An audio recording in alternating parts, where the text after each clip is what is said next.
นุนโดยแอปวันดีคอนเทนต์จริตไทยเพื่อคนไทยดาวน์โหลดได้แล้ววันนี้ยาแคปซูลขมิ้นชันอุ้ยอันบรรเทาอาการท้องอืดท้องเฟ้อ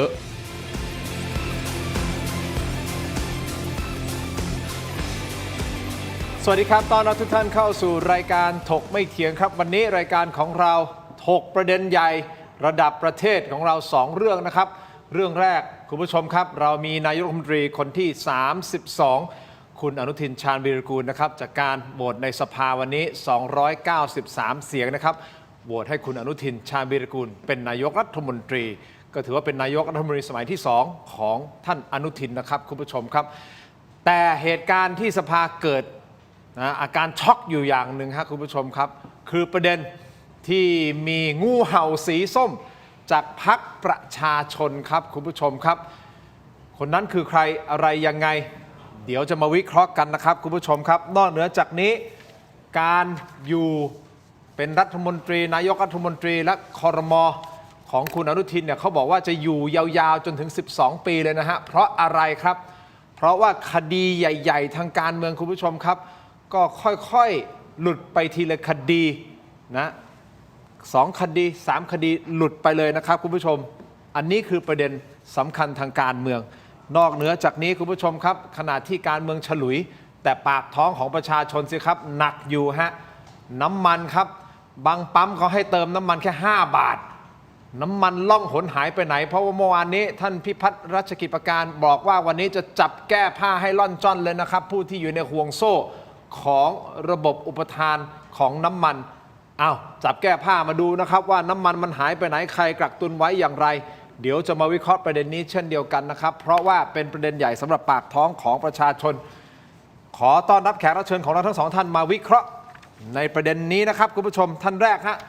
สุภาพสตรีก่อนทุกครั้งนะครับนักวิเคราะห์การเมืองและอินฟลูเอนเซอร์นะครับดร.มลิกาบุญมีตระกูลมหาสุขครับสวัสดีครับส่วนอีกท่านหนึ่งครับนักวิชาการอิสระนะครับอาจารย์ศิโรจน์คร้ามไพบูลย์ครับสวัสดีครับสวัสดีครับขอบคุณทั้ง2ท่านที่ให้เกียรติรายการถกไม่เถียงนะครับ12ปีเขาเล่าลือกันอย่างนี้ครับว่าคุณอนุทินจะอยู่ยาวๆนะฮะก็คือพรรคสีน้ำเงินนี่แหละปูทาง12ปีสบาย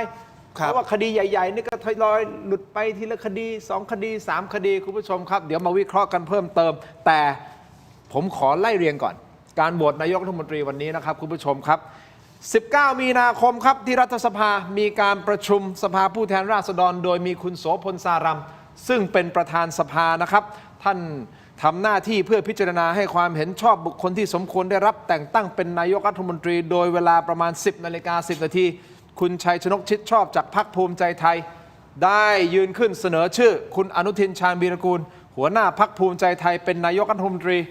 ขณะที่คุณรังสิมันต์โรมนะครับสสบัญชีรายชื่อพรรคประชาชนก็มีการเสนอชื่อคุณณัฐพงษ์เรืองปัญญาวุฒิซึ่งเป็นหัวหน้าพรรคประชาชนเป็นอีก1แคนดิเดตนายกรัฐมนตรีสรุปผลโหวตคุณผู้ชมครับนายกรัฐมนตรีที่ชื่อคุณอนุทินชาญวีรกูลนะครับผลโหวตเสร็จสิ้นตอน 13:17 นาทีครับจากสมาชิกรัฐสภาปรากฏผลคะแนนอย่างเป็นทางการดังนี้ขึ้นหน้าจอได้เลยเห็นชอบคุณอนุทินชาญวีรกูลทั้งหมด293เสียงเห็นชอบคุณณัฐพงษ์เรืองปัญญาวุฒิ119เสียงงดออกเสียงทั้งหมด86เสียงองค์ประชุมรวมทั้งหมดนะครับ498เสียงผลการลงมติดังกล่าวส่งผลให้คุณอนุทินชาญวีรกูลรับเลือกเป็นนายกรัฐมนตรีคนที่32ของประเทศไทยอย่างเป็นทางการและเป็นการดำรงตำแหน่งในสมัยที่2คราวนี้แน่นอนแหละครับอาจารย์ศิโรจน์เองดร.มลิกาเองคงอยากทราบนะฮะว่างดออกเสียงมีพรรคไหนยังไงบ้างนะครับสำหรับพรรคที่มีมติงดออก21เสียงไม่แตกแถวกันเลยนะฮะไทยพรรคดี1เสียงคุณผู้ชมครับนอกจากมติพรรคแล้วยังมีรายชื่อบุคคลสำคัญที่งดออกเสียงตามธรรมเนียมและบางเสียงที่โหวตสวนมติพรรคดังนี้ภูมิใจไทย3เสียงที่งดออกเสียงก็คือคุณอนุทินชาญวีรกูลในฐานะที่ท่านเป็นแคนดิเดตนายกมีคุณโสพลสารัมในฐานะที่ท่านเป็นประธานสภาและมีคุณมลิกาจิรพันธ์วานิชท่านเป็นรองประธานสภาก็งดออกเสียงนะครับท่านเป็นรองสภาคนที่2นะครับพรรคประชาชน1เสียงก็คือคุณณัฐพงษ์เรืองปัญญาวุฒิในฐานะแคนดิเดตนายกรัฐมนตรีก็งดออกเสียงเช่นเดียวกัน พรรคเพื่อไทยครับในฐานะรองประธานสภานะฮะก็คือคุณเลิศศักดิ์พัฒนชัยกุลท่านก็งดออกเสียงอีก1 เสียงพรรคไทยสร้างไทยก็คือคุณชัชวาลแพทยาไทยท่านเป็นสส101พรรคไทยสร้างไทยที่สวนมติพรรคในการงดออกเสียงครั้งนี้ไฮไลท์สำคัญและสร้างความตะลึงและเดี๋ยวจะเรียนถามทั้งสองท่านนะฮะก็คือกรณีของคุณสุริยาวงอารีสสอุดรธานีเขต 7จากพรรคประชาชนตัดสินใจประกาศโหวตเห็นชอบสนับสนุนคุณอนุทินชาญวีรกูลซึ่งเป็นการโหวตสวนมติพรรคประชาชนอย่างชัดเจนโดยมีรายงานว่าสัญญาณการย้ายขั้วเห็นได้ชัดตั้งแต่วันที่เจ้าตัวชิงเดินทางไปรายงานตัวต่อสภาเป็นคนแรกของพรรคเลยนะครับเมื่อวันที่2 มีนาคมนี่ฮะคือคนนี้ครับคุณผู้ชมทั้งที่พรรคเขามีการนัดหมายให้ไปพร้อมๆกันในวันที่ 9 มีนาคมแต่ไปรายงานตัวก่อนเลยวันที่2 มีนาคมถาม2 ท่านครับงูเห่าครั้งนี้แน่นอนแหละจริงๆถ้าไม่มีท่านด้วยความเคารพท่านนะฮะแค่คนเดียว1 เสียงรัฐบาลเขาก็ไม่ได้คิดว่ามันจะมีแรงกระเพื่อมอะไรขนาดนั้นแต่การที่มีงูเห่าแบบนี้มันส่งผลกระทบกับภาพของพรรคประชาชนขนาดไหนครับสุภาพสตรีอาจารย์เลยก็ถ้าถามผมนะครับก็การมีงูเห่าตั้งแต่วันแรกคือรอบนี้ต้องถือว่างูเห่าเร็วนะครับเพราะว่าอย่างกรณีพรรคอนาคตใหม่หรือพรรคก้าวไกลเนี่ยกว่าจะเกิดปรากฏการณ์งูเห่าเนี่ยมันเกิดในช่วงที่พรรคเขาโดนคดีแล้วโดนยุบพรรคใช่ไหมครับหรือก็ในพรรคเพื่อไทยก็เหมือนกันพรรคเพื่อไทยช่วงปลายเนี่ยเกิดงูเห่าเนี่ยจะเกิดในช่วงที่รัฐบาลแพทองทานเผชิญระสำระสายการเกิดงูเห่าทันทีที่เปิดประชุมสภานัดที่1นัดที่2เนี่ยผมว่าไม่เคยมีมาก่อนนะครับเพราะฉะนั้นเป็นปรากฏการณ์ที่เราไม่เคยเห็นที่สภาประชุมนัดที่2งูเห่าโผล่เลยปกติมันจะโผล่ตอนสถานการณ์ชุลมุนนะครับถามว่าทำไมถึงโผล่บางคนก็จะถามคล้ายๆคุณทีนก็คือว่ารัฐบาลมีเสียงสสต้องเยอะจะเอางูเห่าไปทำไมนะครับคำตอบคือในงูเห่าในกรณีนี้ผมว่าเขาไม่ได้เอาไปเพื่อจะไปเติมเสียงของการเป็นรัฐบาลเพราะเสียงรัฐบาลมันเยอะแต่ว่าเอาไปเพื่อตบหน้าฝ่ายค้านโดยเฉพาะยิ่งพรรคประชาชนว่าไหนคุณบอกว่าพรรคคุณคุมกันอยู่พรรคคุณเอาอยู่ถ้าผมมีผลประโยชน์ให้พรรคคุณคุมไม่อยู่คุณเอาไม่อยู่เพราะฉะนั้นสิ่งที่ได้ข้อที่1คือพรรคประชาชนโดนตั้งคำถามว่าคุณคุมสสไม่ได้ตั้งแต่การประชุมสภาครั้งแรกๆนะครับซึ่งในแง่การเมืองเนี่ยก็เป็นสิ่งที่จะต้องแก้ปัญหานี้แล้วใช่ไหมอันที่2นะครับระบบของพรรคการเมืองที่ดูดงูเห่าไปนะครับถ้าเกิดเราไปไล่เรียงดูดีโดยเฉพาะอย่างยิ่งงูเห่าพรรคประชาชนงูเห่าพรรคก้าวไกลอนาคตใหม่เนี่ยนะครับคุณติ่งหรือคุณทินก็คงรู้ว่าในกรณีงูเห่าทุกตัวในอดีตที่ผ่านมาเนี่ยมันจะเลื้อยไปที่พรรคเดียวนะครับแล้วเวลาเลื้อยไปเนี่ยเขาจะมีระบบนี้คือคนที่เลื้อยไปเนี่ยจะเป็นเหมือนดาวไลน์เวลาขายประกันนะครับ ที่คุณจะต้องมีหน้าที่ไปหาคนอื่นที่เป็นลูกชายนึกออกไหมครับระบบของงูเห่าเนี่ยในอดีตเป็นแบบนี้เวลาจะเลื้อยเข้าพักหนึ่งเนี่ยนะครับเขาจะต้องมีหน้าที่เป็นดาวไลน์ในการหาลูกชายนะครับเพราะฉะนั้นเนี่ยนะครับก็ต้องไปดูว่าการเปิดตัวงูเห่าที่เร็วแบบนี้เนี่ยแปลว่างูเห่าเนี่ยจะไปดูดคนอื่นให้เป็นดาวไลน์หรือเปล่าเช่นเสนอว่ามึงกูได้20นั่นใช่ไหมครับมึงกูได้อีกเดือนละ4เอาไหมคำตอบก็คืออาจจะมีคนเอาแต่ผมว่าปัญหาใหญ่ที่สุดคือเราก็ต้องตั้งคำถามใช่ไหมครับว่าในรัฐธรรมนูญฉบับนี้มันเกิดปรากฏการณ์งูเห่าเนี่ยไม่ว่าจะเป็นกรณีพรรคเพื่อไทยก็เกิดในอดีตตอนก่อนยุบสภารอบที่แล้วนะครับหรือว่าพรรคประชาชนเกิดเร็วอย่างนี้เนี่ยก็ต้องตั้งคำถามอีกเช่นเดียวกันว่าปรากฏการณ์งูเห่าซึ่งมันไม่เกิดเยอะในรัฐธรรมนูญฉบับอื่นเนี่ยมันเกิดเยอะในรัฐธรรมนูญฉบับนี้ได้ยังไงคือจริงๆแล้วเนี่ยคือจริงๆแล้วเนี่ยก็ได้ประมาณนี้ก่อนแต่พอดีอาจารย์พูดถึงเรื่องรัฐธรรมนูญก็เลยจะพูดกับอาจารย์ทันทีว่าคือมันไม่ได้เกี่ยวกับรัฐธรรมนูญมันเกี่ยวกับนิสัยคนแล้วมันก็และขณะเดียวกันเนี่ยกรณีปรากฏการณ์งูเห่าเนี่ยมันเกิดขึ้นเนี่ยไม่ใช่ครั้งแรกและอันนี้คือมาคนเดียวนะแต่มาเร็วด้วยนะคุณจำปรากฏการณ์สีนวลได้ไหมสีนวลเจ้าเพราะฉะนั้นปรากฏการณ์สีนวลแล้วหลังจากนั้นก็มีปรากฏการณ์อันอื่นอีกประมาณ 3-4 คนเลยทีเดียวเพราะฉะนั้นอันนี้ก็คือพรรคนี้นะพรรคภูมิใจไทยตอนที่ร่วมรัฐบาลพลเอกประยุทธ์จำได้ใช่ไหมคะเพราะฉะนั้นปรากฏการณ์พรรคเสื้อส้มกับกรณีแก๊งงูเห่าเนี่ยไม่ใช่ครั้งแรกและอันเนี้ยยังน่าประหลาดใจมากกว่าว่าทำไมมีคนเดียวแต่จริงๆน่าจะมีเป็นกลุ่มแหละแต่ว่าน่าจะใจกล้าแค่คนเดียวก่อนแสดงว่าดร.มาริกากำลังจะบอกว่าน่าจะมีเพิ่มในอนาคตมีเพิ่มอยู่แล้ว มันมีเพิ่มอยู่แล้วเดี๋ยวก็ต้องมีการอภิปรายเดี๋ยวต้องมีการอะไรต่างๆพวกเนี้ยนะเพราะฉะนั้นคือและอีกอย่างหนึ่งพอเห็นว่าเป็นปรากฏการณ์ในพื้นที่ภาคอีสานด้วยนะคือจะสังเกตว่าเวลาเขาช้อปปิ้งงูเห่าอ่ะมันจะส่วนใหญ่เนี่ยก็จะมีในพื้นที่ตามภูมิภาคซึ่งพวกเนี้ยบางทีเวลาทำการเมืองในพื้นที่ภูมิภาคเนี่ยบางทีจะมีพวกบ้านใหญ่อ่ะคอยดีลคอยคุยคอยทำความรู้จักเพราะเนี่ยดิฉันคิดว่าเรื่องพวกนี้มันเป็นเรื่องที่สามารถเกิดขึ้นได้และจะไม่ใช่เกี่ยวกับรัฐธรรมนูญหรอกคือมันเกี่ยวข้องกับการที่เขาเนี่ยมีคอนเนคชันกันคุยกันและรู้เรื่องกันและที่สำคัญก็คืองูเห่าหลายคนนะที่เท่าที่ดิฉันเห็นเนี่ยอย่างสมัยศรีนวลหรืออะไรพวกนี้เวลาอยู่ในพักแล้วไม่อบอุ่นคือเวลามาจากหัวเมืองใหญ่หัวเมืองต่างๆอ่ะเวลาไปอยู่ในพักที่มีเด็กๆอะไรรวมอยู่กันอ่ะบางทีแต่งตัวไม่เข้ากับพวกอ่ะก็ไม่อบอุ่นพอไม่อบอุ่นปุ๊บก็ออกอย่างเงี้ยเท่าที่ตอนนี้แต่ขณะเดียวกันเนี่ยพอไม่ใช่รัฐธรรมนูญแล้วเนี่ยมันเป็นเรื่องเกี่ยวกับคนละแต่ขณะเดียวกันอีกอันหนึ่งก็คือว่ากรณีของพรรคประชาชนเนี่ยเขามีจุดพอไม่ได้เป็นรัฐบาลแล้วใช่ไหมคะแล้วพอมีจุดอีกจุดหนึ่งคือเดี๋ยวอีก44 สสนั้นน่ะจะมีปรากฏการณ์ที่จะต้องไปลุ้นคดีดังนั้นคนที่เป็นสสที่อยู่ในสังกัดอ่ะถ้าเกิดมีคอนเนคชั่นเยอะอ่ะเขาก็ต้องไปตามตัวเลือกของเขาแน่ๆว่ามันอาจจะมีสิ่งที่ดีกว่าเพราะอีกแป๊บหนึ่งก็อาจจะพังทลายแล้วเสียงของประชาชนที่เลือกเขาเข้ามาล่ะครับจะตอบประชาชนว่าอย่างไรแต่มันเป็นเสรีภาพสสนี่เวลาเลือกนายกในสภาคือไม่ต้องทำตามมติพรรคก็ได้มันเป็นอิสระเสรีภาพของสสก็คือเวลาเข้าไปในสภาคือคุณจะต้องเป็นผู้แทนของปวงชนชาวไทยเพราะฉะนั้นเวลาสสบางคนอาจจะคิดก็ได้ว่าการเป็นผู้แทนของปวงชนชาวไทยเนี่ยความเป็นปวงชนชาวไทยย่อมเหนือกว่าความเป็นพรรคถ้าเกิดจะฟังเหตุผลของบรรดาพวกงูเนี่ยเขาก็จะพูดแบบนี้แหละคราวนี้นะฮะคุณผู้ชมครับเพิ่มเติมผู้สื่อข่าวรายงานนะเกี่ยวกับเรื่องของงูเห่าข่าวงูเห่าของพรรคประชาชนนะครับว่าแกนนำพรรคประชาชนมีการตรวจสอบแล้วทราบแล้วนะครับนะแน่นอนก็คือคนนี้โดยทราบแน่ชัดตั้งแต่เมื่อคืนวันที่18 มีนาคมเมื่อวานนี้นอกจากนี้ยังสืบค้นจนทราบรายละเอียดของแรงจูงใจนี่คุณผู้ชมมันมีแรงจูงใจตรงนี้ซึ่งอาจารย์ศิโรจน์ได้แง้มๆไปเมื่อสักครู่นี้นะครับมึง20มึงอีกเดือนละ4แปลว่าอะไรมีการเสนอตัวเลขครับ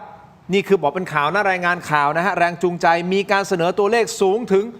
20 ล้านบาทพร้อมกับเงินรายเดือนอีกเดือนละ400,000 บาทรวมถึงจะอัดงบให้ลงพื้นที่ไปอีกนะอันนี้งบต่างหากนะงบลงพื้นที่ไปอีกนะครับ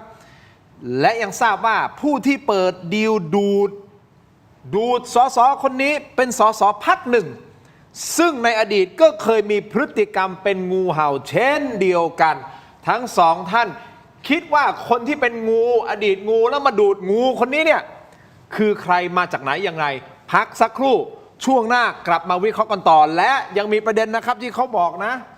เราลือกันบอกว่าเนี่ยพรรคน้ำเงินเนี่ยจะอยู่ยาวเป็นรัฐบาลยาวอย่างน้อยๆเนี่ย12 ปีมีความเป็นไปได้มากน้อยแค่ไหนและปัจจัยอะไรที่ทำให้เขาอยู่ยาวขนาดนั้นแต่ตอนนี้คุณผู้ชมครับเอาเรื่องของน้ำมันให้รอดก่อนนะรัฐบาลจะว่ายังไงพักสักครู่ครับช่วงหน้ากลับมาติดตามครับ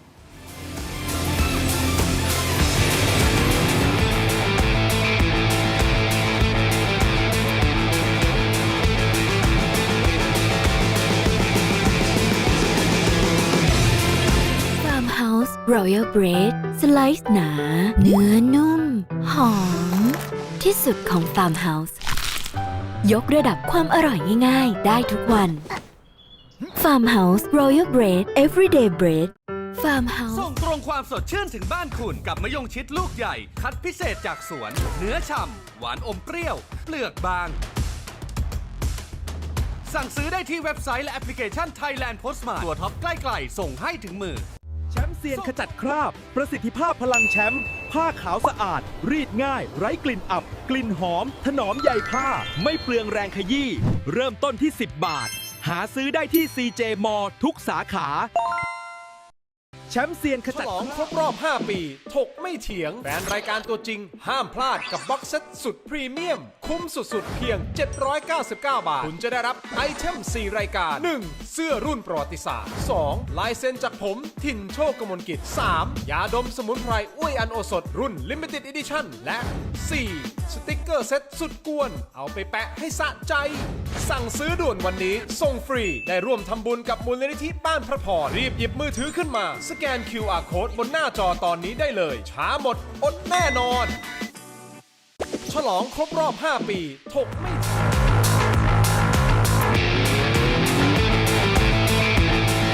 กลับมากันต่อนะครับถกไม่ทันในช่วงนี้ครับยังอยู่กับอาจารย์ศิโรจน์นะครับและดรมาริกานะฮะมาพูดถึงประเด็นงูเห่าของพรรคประชาชนอาจารย์ศิโรจน์ผมว่าอันเนี้ยพรรคประชาชนหลังๆโดนหนักในหลายๆเรื่องนะครับอันนี้ก็เป็นอีกหนึ่งเรื่องที่ผมว่าน่าจะมีกระทบกับภาพของพรรคประชาชนนะครับแต่อย่างไรก็ตามคุณผู้ชมครับเขาบอกว่าเป็นอดีตงูเห่าท่านหนึ่งจากพรรคหนึ่งมาเป็นคนชักชวนแล้วมาดูดงูเห่าจากพรรคประชาชนไปนะครับโดยที่มีข้อเสนอที่รายงานข่าวมานะฮะไม่มีการยืนยันแต่รายงานข่าวมาว่าให้20 ล้านแล้วให้เดือนอีก400,000แล้วยังให้งบประมาณที่ลงพื้นที่อีกต่างหากนะคือมันก็เป็นรายงานข่าวอ่ะมันเป็นรายงานข่าวแต่มันตัวเลขแต่มันเป็นตัวเลขที่ เราก็เชื่อยากนะบางทีอ่ะถูกไงฮะคือคนเรา มันอาจจะมากกว่านั้นหรือเปล่าผมไม่รู้มีค่าขนาดนั้นเลยเหรอด้วยคือคนเรามันมีค่าขนาดนั้นเลยเหรออ่ะเอาตรงๆในเมื่อเสียงก็ไม่สามารถที่จะไปช่วยโหวตทำอะไรได้อ่ะแต่อย่าลืมอีกมิติหนึ่งคือมันทำให้พรรคประชาชนอ่อนลงไม่ได้ไหมฮะดูภาพเราเดี๋ยวจะถามอาจารย์ศิโรจน์ผมว่าเรื่องใครมีค่าหรือไม่ต้องไปถามคนจ่ายใช่ไหมครับเพราะว่าเราเป็นคนนอกเราก็ไม่รู้การประเมินมูลค่าแต่ถ้าเขาจ่ายจริงใช่ไหมครับแต่ว่าผมขอกลับไปประเด็นนี้ก่อนผมยังย้ำนะครับว่าเรื่องงูเห่าเนี่ยเป็นปรากฏการณ์ที่เกิดจากรัฐธรรมนูญนะครับเพราะว่ารัฐธรรมนูญของบ้านเราเนี่ยตั้งแต่ปี 2521 นะครับจนถึงปี 60 เนี่ยมีบทบัญญัติข้อหนึ่งที่สำคัญมากซึ่งทำให้มันไม่เคยเกิดปรากฏการณ์งูเห่าเลยคือคนชั่วคนที่เล่นการเมืองเพื่อหวังผลประโยชน์เนี่ยมันมีทุกยุคมีทุกพรรคอยู่แล้วใช่ไหมแต่ว่าการที่มันเกิดปรากฏการณ์งูเห่านักการเมืองที่เลือกตั้งด้วยพรรคหนึ่งแต่เข้าสภาแล้วย้ายไปอยู่อีกพรรคหนึ่งเนี่ยไม่เคยเกิดก่อนเมื่อ60 เหตุผลที่ไม่เคยเกิดเพราะอะไรนะครับเพราะรัฐธรรมนูญตั้งแต่ปี 2521 จนถึงปี 2560 เขาบัญญัติเอาไว้ว่าถ้าพรรคมีมติขับสสคนไหนออกจากพรรคสสคนนั้นพ้นสภาพสสทันทีนึกออกไหมครับแต่ว่าบทบัญญัติในรัฐธรรมนูญเรื่องของการขับสสออกจากพรรคแล้วจะพ้นสภาพสสเนี่ยมันถูกลบไปในรุ่นปี 60 เพราะฉะนั้นพอรัฐธรรมนูญ 60 เขียนเอาไว้ว่าถึงพรรคไล่คุณออกจากพรรคคุณก็เป็นสสต่อเนี่ยสสไม่ต้องคำนึงถึงพรรคแล้วเพราะถึงพรรคขับคุณออกจากพรรคคุณก็เป็นสสต่อแต่รัฐธรรมนูญฉบับอื่นจากปี 2521 ปี 34 นะครับปี 40 ปี 50 นะครับทุกฉบับเขียนหมดว่าถ้าจะเป็นสสแล้วถูกพรรคไล่ออกคุณสิ้นสภาพทันทีดังนั้นคนไม่กล้าเป็นงูเห่าเพราะเป็นงูเห่าปุ๊บพรรคขับออกคุณเป็นขยะสังคมพรรคใหม่ก็ไม่เอาคุณดังนั้นผมว่ารัฐธรรมนูญเป็นประเด็นจริงแต่แบบนั้นน่ะก่อนที่จะไปปี 60 เท่ากับว่าพรรคมันสามารถที่จะคุมสสไม่ให้แตกแถวได้เลยโดยกลไกนี้ถูกต้องไหมแต่เจตนารมณ์ของรัฐธรรมนูญปี 60 เหมือนกับว่าคุ้มครองสสให้มากขึ้นไม่ให้ถูกพรรคสั่งการซ้ายหันขวาหันผมว่าอย่างนี้นะครับจาก 21 ถึง 60 เนี่ยประเด็นไม่ใช่อยู่ที่เรื่องพรรคคุมสสแต่เป็นอยู่ที่ว่าในสุดแล้วเนี่ยสสต้องเคารพมติพรรคการเคารพมติพรรคเนี่ยไม่ใช่เป็นเรื่องพรรคเป็นเผด็จการนะครับพรรคการเมืองต้องมีมติเพราะว่าพรรคเป็นตัวแทนประชาชนที่เลือกคือนักการเมืองเขาจะบางกลุ่มเขาจะมีความคิดแบบนี้ว่าเมื่อผมเป็นสสประชาชนเลือกผมมาแล้วทำอะไรก็ได้นะครับซึ่งผมเนี่ยเป็นประชาชนผมคิดว่าเวลาผมเป็นประชาชนเราเลือกนักการเมืองคนไหนเราไม่เคยเลือกบนความคิดว่านักการเมืองคนไหนหรือนักการเมืองไหนได้เสียงจากเราแล้วจะทำอะไรก็ได้แต่นักการเมืองบางกลุ่มเขาจะคิดอย่างนี้จริงๆว่าเมื่อคุณเลือกฉันเมื่อคุณเลือกพรรคฉันมีเสรีภาพจะทำอะไรก็ได้ซึ่งผมคิดว่าความคิดนี้ผิดนะครับนักการเมืองไม่ว่าจะเป็นปัจเจกบุคคลหรือเป็นพรรคนะครับคุณเข้าไปในสภา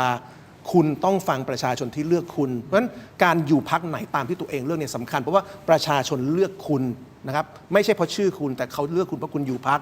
ดังนั้นเนี่ยอันนี้เป็นสิ่งที่รัฐธรรมนูญทำถูกแล้วว่าสสนะครับจะต้องสังกัดพรรคและถ้าพรรคขับคุณออกคุณสิ้นสภาพสสเพราะฉะนั้นในอดีตมันคงมีนักการเมืองเลวนักการเมืองชั่วมันมีทุกยุคแน่แต่ว่านักการเมืองชั่วมันไม่กล้าเป็นงูเห่าไงเพราะว่าถ้าพรรคขับออกเนี่ยมันจบทันทีแต่รัฐธรรมนูญ 60 เนี่ยนะครับเกิดในยุคที่ไม่อยากเห็นพรรคการเมืองแข็งแรงนะเพราะฉะนั้นเขาก็เขียนกติกาให้คนสามารถทำตัวเป็นงูเห่าได้ทีนี้ กลับมาที่ประเด็นดร.มาริกาจะเสริมตรงนี้ไหมไม่ผมจะไปประเด็นเรื่องว่าใครดูดเข้าใจได้ใครดูดใครเป็นคนดูดแต่ว่ารับฟังอาจารย์ได้แต่ขณะเดียวกันแค่จะบอกว่าพัฒนาการของรัฐธรรมนูญเนี่ยมันก็ต้องไปแก้ตรงที่ว่าไม่ให้พรรคเนี่ยเป็นมาเฟียในการที่จะคุมนะคะบุคคลผู้ซึ่งเป็นตัวแทนของประชาชนดังนั้นบุคคลผู้ซึ่งเป็นตัวแทนประชาชนไม่ว่าจะเป็น1คนหรือ500คนเขาย่อมมีเสรีภาพและอิสระในการที่จะเลือกบางคนอาจจะเลือกว่าฉันไม่อยากเป็นฝ่ายค้านเพราะว่าทำประโยชน์ให้ประชาชนในพื้นที่ไม่ได้ฉันอยู่อีสานฉันก็เลยจะต้องไปทำประโยชน์ให้ประชาชนที่อยู่รัฐบาล เพราะฉะนั้นฉันก็เลยไปสนับสนุนพรรครัฐบาลบางคนก็คิดแบบนี้ก็เป็นได้ หรือบางคนก็อาจจะมีความรู้สึกว่าอย่างที่บอกจะเป็น20 30 40อันนั้นพวกนั้นเราก็ไม่รู้เพราะว่าจริงๆก็ไม่มีใครยอมรับนึกออกใช่ไหมแต่ขณะเดียวกันเนี่ยถ้าเหตุผลจำนวนมากเลยเนี่ยสมาชิกสภาจำนวนหนึ่งเนี่ยเวลาพูดออกมาหรือแถลงข่าวเขาจะบอกเลยว่าฉันต้องการที่จะทำเหมืองฝายเขื่อนอ่างให้กับประชาชนในพื้นที่ของฉันก็เลยจะต้องอยู่ฝ่ายรัฐบาลอย่างเงี้ยอันนี้ก็เป็นเหตุผลทีนี้คำถามก็คือว่ากรณีรัฐธรรมนูญที่ออกแบบเนี่ยไว้เนี่ยนะคะเพื่อให้นะคะพรรคการเมืองใหญ่หรือว่าเพื่อให้สสใหญ่เนี่ยมันพัฒนาการของรัฐธรรมนูญฉบับปี 60 เนี่ยเขาแก้เพื่อให้ตัวแทนประชาชนหรือเสียงประชาชนนั่นแหละมีอำนาจเหนือกว่าความเป็นพรรค นั่นคือเจตนารมณ์ของปี 60 ในประเด็นนี้นะครับ เจตนารมณ์ คราวนี้มาคำถามต่อมาเลยนะครับเขาบอกว่ารายงานข่าวบอกว่ามันเป็นอดีตงูเห่าท่านหนึ่งในพรรคหนึ่งเป็นคนไปดูดสสพรรคประชาชนคนนี้ ไม่แน่ใจว่าอาจารย์ศิโรจน์เองมีอินไซต์ข้อมูลเอ็กซ์คลูซีฟอะไรกันบ้างไหมฮะ ก็ผมคิดว่าอย่างนี้นะครับเอาจริงๆนะครับก็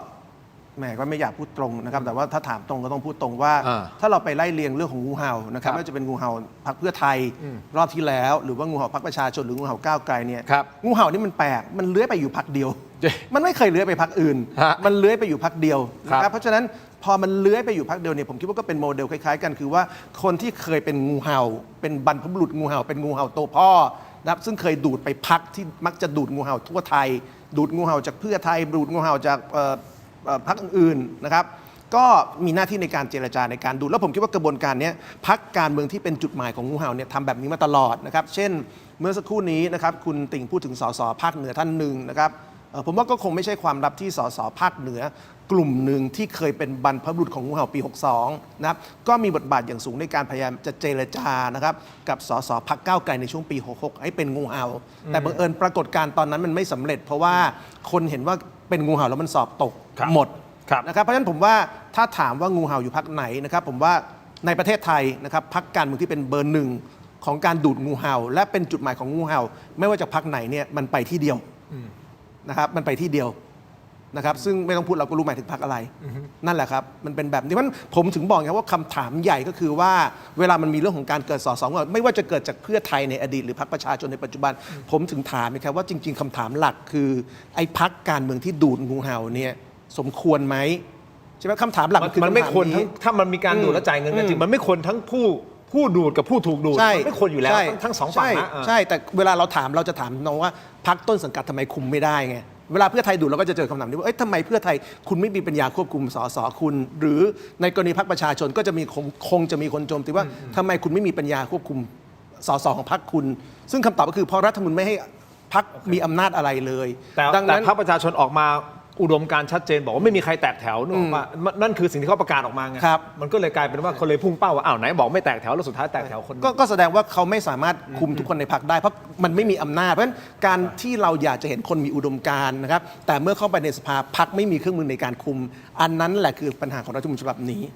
ดิฉันคิดว่ามันเป็นปัญหาของบารมีของผู้นำพรรคเขามากกว่า จริงๆแล้วเนี่ยถ้าเกิดว่าเขาบอกว่าไม่มีใครแตกแถวถ้าคนมีบารมีพอเขาต้องสามารถบริหารจัดการภายในพรรคเขาได้ คนเราถ้าเกิดบริหารจัดการพรรคตัวเองก็ไม่ได้จะไปบริหารจัดการองค์กรอื่นๆ หรือว่าบุคลากรอื่นๆ อย่างเช่นนะถ้าสมมติว่าคุณเท้งเนี่ยมาเป็นนายกรัฐมนตรีขนาดบริหารจัดการคน1 คนของคุณยังไม่ได้เลยจะบริหารคน70 ล้านคนได้ยังไง อันนี้ก็เป็นคำถามอีกนะเพราะฉะนั้นถ้าเกิดทุกอย่างไปโทษที่กฎหมายดิฉันว่ามันไม่แฟร์กับกฎหมาย มันเป็นกระดาษที่วางไว้แต่ที่เหลือเป็นพฤติกรรมคนก็ว่ากันไปในประเด็นนี้เดี๋ยวผมขออนุญาตไปต่อนะครับ ครับ คุณผู้ชมครับหลังจากโหวตนายกรัฐมนตรีเสร็จสิ้นนะครับคุณผู้ชมครับเกิดเหตุการณ์นี้ใช่ไหมฮะ ค่ะ ผู้ใช้โซเชียลมีเดียพยายามเข้าไปที่เพจ Facebook ของคุณสุริยา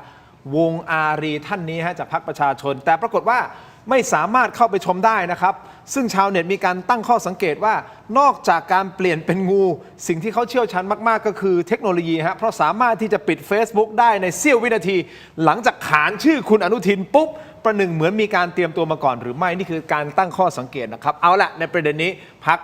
เพราะว่าเราก็ไม่รู้ว่าตกลงสุดท้ายสุดมันคือมีการหลั่งไหลของเงินตรามากถึงขนาด20 ล้านหรือเปล่าอะไรไม่รู้ แต่ผมว่าเคสนี้มันน่าสนใจเพราะว่าเขตนั้นเนี่ยนะครับเป็นเขตที่ผมคิดว่าพรรคประชาชนเองก็ไม่ได้คิดว่าจะชนะคือ ครับ แล้วเขาชนะคนสำคัญของเพื่อไทยคือคุณธีรชัยแสนแก้ว ครับ แล้วคุณธีรชัยแสนแก้วนี่ก็เป็นนักการเมืองที่เป็นสายแข่งของเพื่อไทยนั่นก็คือเคยเป็นรัฐมนตรีช่วยนะครับแล้วก็เป็นคนสนิทกับคุณภูมิธรรมด้วย ดังนั้นผมว่าพอเราเห็นเหตุการณ์ที่เกิดขึ้นในวันนี้มันก็คงจะเห็นภาพมากขึ้นว่าเพลอๆไอ้ความสัมพันธ์พิเศษของงูเห่า กับพรรคที่งูเห่าจะไปเนี่ยนะครับมันอาจจะมีก่อนการเลือกตั้ง โอเค ก็ว่ากันไปในประเด็นนี้ดูกันไปนะครับ แต่ผมขอไปประเด็นหนึ่งเลยฮะ ครับ มีรายงานว่าน้ำเงินจะอยู่ยาว 12 ปีมีความเป็นไปได้หรือเปล่านะครับ ก่อนจะตอบไปดูข้อมูลนี้กันก่อนคุณผู้ชมนะฮะหลายคนบอกว่าเป็นไปไม่ได้แต่หลายคนก็บอกว่าเฮ้ยมันเป็นไปได้นะเพราะอะไรคุณผู้ชมมาฟังครับ เพราะเขาบอกว่าทางมันโล่ง สะดวกเหลือเกิน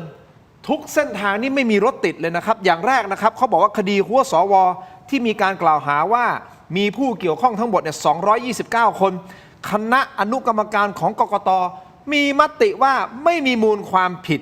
ซึ่งมันพลิกจากมติเดิมของคณะทำงานร่วม DSI นะครับนี่คืออย่างแรกอย่างที่สองครับคดีบุกรุกที่ดินเขากระโดงก็หลุดจากการเป็นคดีพิเศษของ DSI ไปแล้ว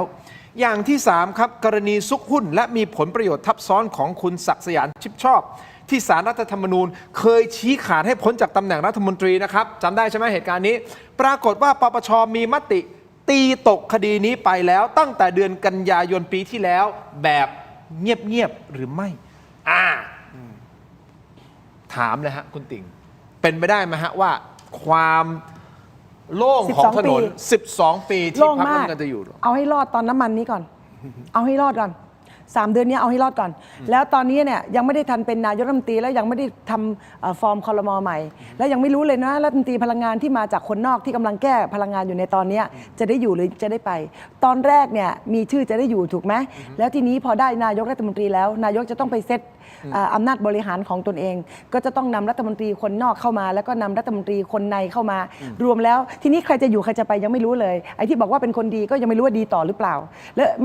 เพราะฉะนั้นเนี่ยเพราะอะไรเพราะว่าวิกฤตอะทำให้รู้แล้วว่าศักยภาพของคนไม่ได้ดูที่หน้าตา และศักยภาพของคนเนี่ยไม่ได้ดูที่ว่าชื่อชั้นแต่ใดมาศักยภาพของคนดูที่ว่าคุณสามารถในการที่จะใช้ขอบเขตที่มีข้อจำกัดในสถานการณ์วิกฤตบริหารประโยชน์ให้ประชาชนอย่างเป็นธรรมหรือไม่และตอนนี้เมื่อเกิดวิกฤต3 สัปดาห์ผ่านไปเกือบจะ1 เดือนแล้วเนี่ยมันก็ชัดนะคะว่าความโกลาหลก็เกิดขึ้นและประชาชนยังไม่ได้รับความเป็นธรรมและวันนี้เนี่ยยังมีเสียงโวยวายจากประชาชนอีกมากและสมาคมขนส่งก็ออกมาโวยแล้วและสิ่งที่สมาคมขนส่งพูดก็น่าเป็นกังวลมากและก็น่าห่วงมากและเป็นเรื่องที่น่าพิจารณาอย่างยิ่ง 3-4 ข้อที่พวกบรรดาพวกขนส่งพูดอ่ะดังนั้นโดยสรุปเลยก็คือว่าการเป็นนายกรัฐมนตรีเนี่ยนะคะคือจะประกาศนะคะว่ามีอำนาจประมาณ12 ปีขอโทษนะคะคนที่เคยอยู่นานกว่านี้ก็เห็นอยู่ในคุกนะอยู่ประมาณนั้นอ่ะแล้วก็อันที่1อันที่2ก็คือคนที่อยู่นานกว่านี้แต่ไม่ใช่12 ปีแต่ประมาณ8 ปี 9 ปีดิฉันก็เห็นว่าก็เสื่อมศรัทธาแล้วก็ต้องถอยกลับแล้วก็การเลือกตั้งรอบล่าสุดก่อนที่เขาจะเฟดออกจากทางการเมืองก็คือไม่มีคะแนนเลยนะคะแนนน้อยมากเลยนะจนไม่สามารถเป็นรัฐบาลได้นะอย่าเพิ่งไปพูดถึง12 ปีเลยเอาตรงนี้ก่อน เอา3 เดือนนี้ก่อนเอาน้ำมันเนี่ยให้รอดก่อนใช่เพราะว่านี่คือเป็นเรื่องที่ท้าทายผลงานของนายกรัฐมนตรีและรัฐบาลที่กำลังจะตั้งมากๆเลยได้ครับอาจารย์ศรีโรจน์คิดเห็นอย่างไร12 ปีเป็นไปได้มากน้อยแค่ไหนแล้วเรื่องของวิกฤตน้ำมันจะเป็นน้ำพึ่งหยดเดียวให้กับรัฐบาลชุดนี้ใช่หรือไม่อย่างไรคุณผู้ชมขออนุญาตพักสักครู่นะครับและยังมีกรณีของการเปิดไอ้โม่งตกลงมีไหมไอ้โม่งเนี่ยท่านพิพัฒน์รัชกิจประการบอกว่าจะแก้ผ้าหมดเลยนะจะจับมาแก้ผ้าให้หมดเลยมาให้ร่อนจ้อนเลยว่าใครมีอะไรซุกน้ำมันอยู่ตรงไหนยังไงช่วงหน้าครับกลับมาติดตามครับ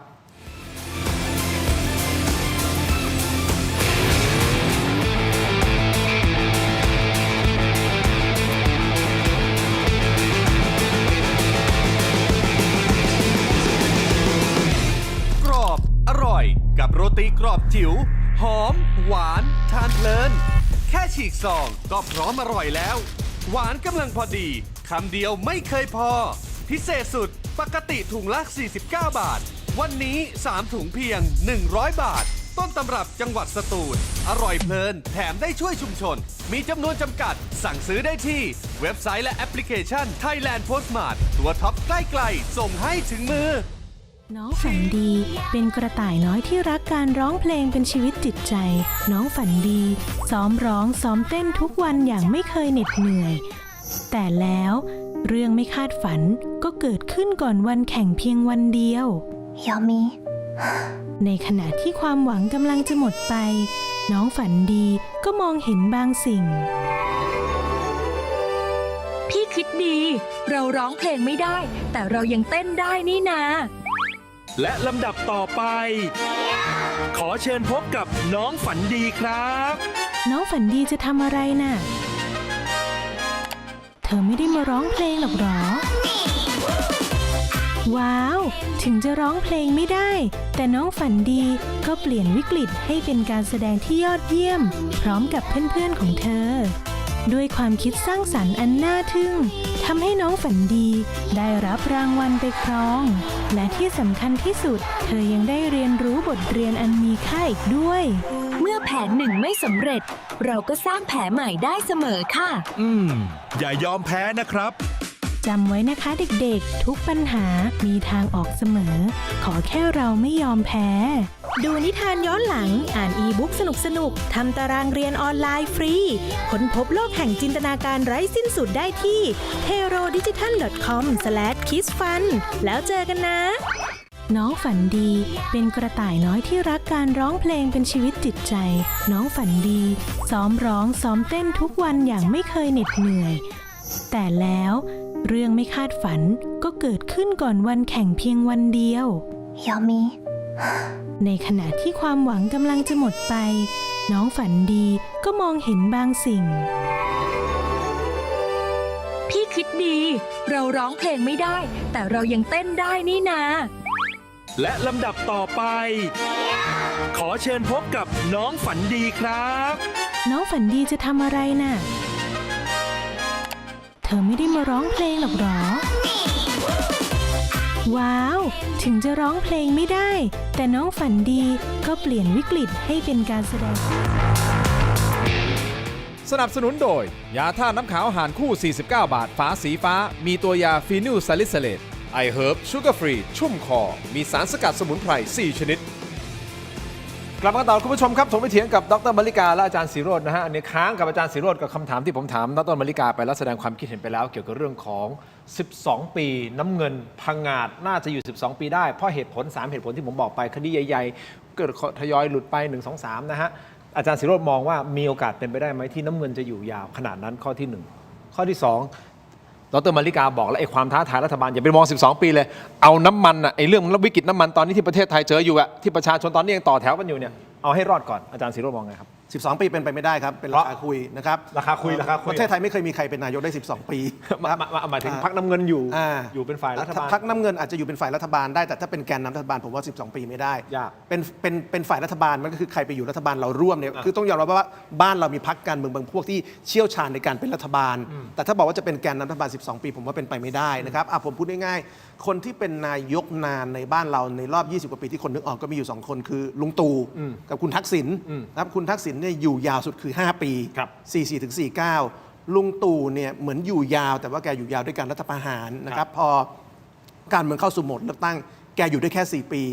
นะครับแล้วพอเลือกตั้ง 66 แกก็จบไม่สวยรวมไทยสร้างชาติคะแนนน้อยมากนะครับไอ้เฟสแรกเนี่ยมันมาจากการยึดอำนาจไม่นับนะครับเพราะฉะนั้น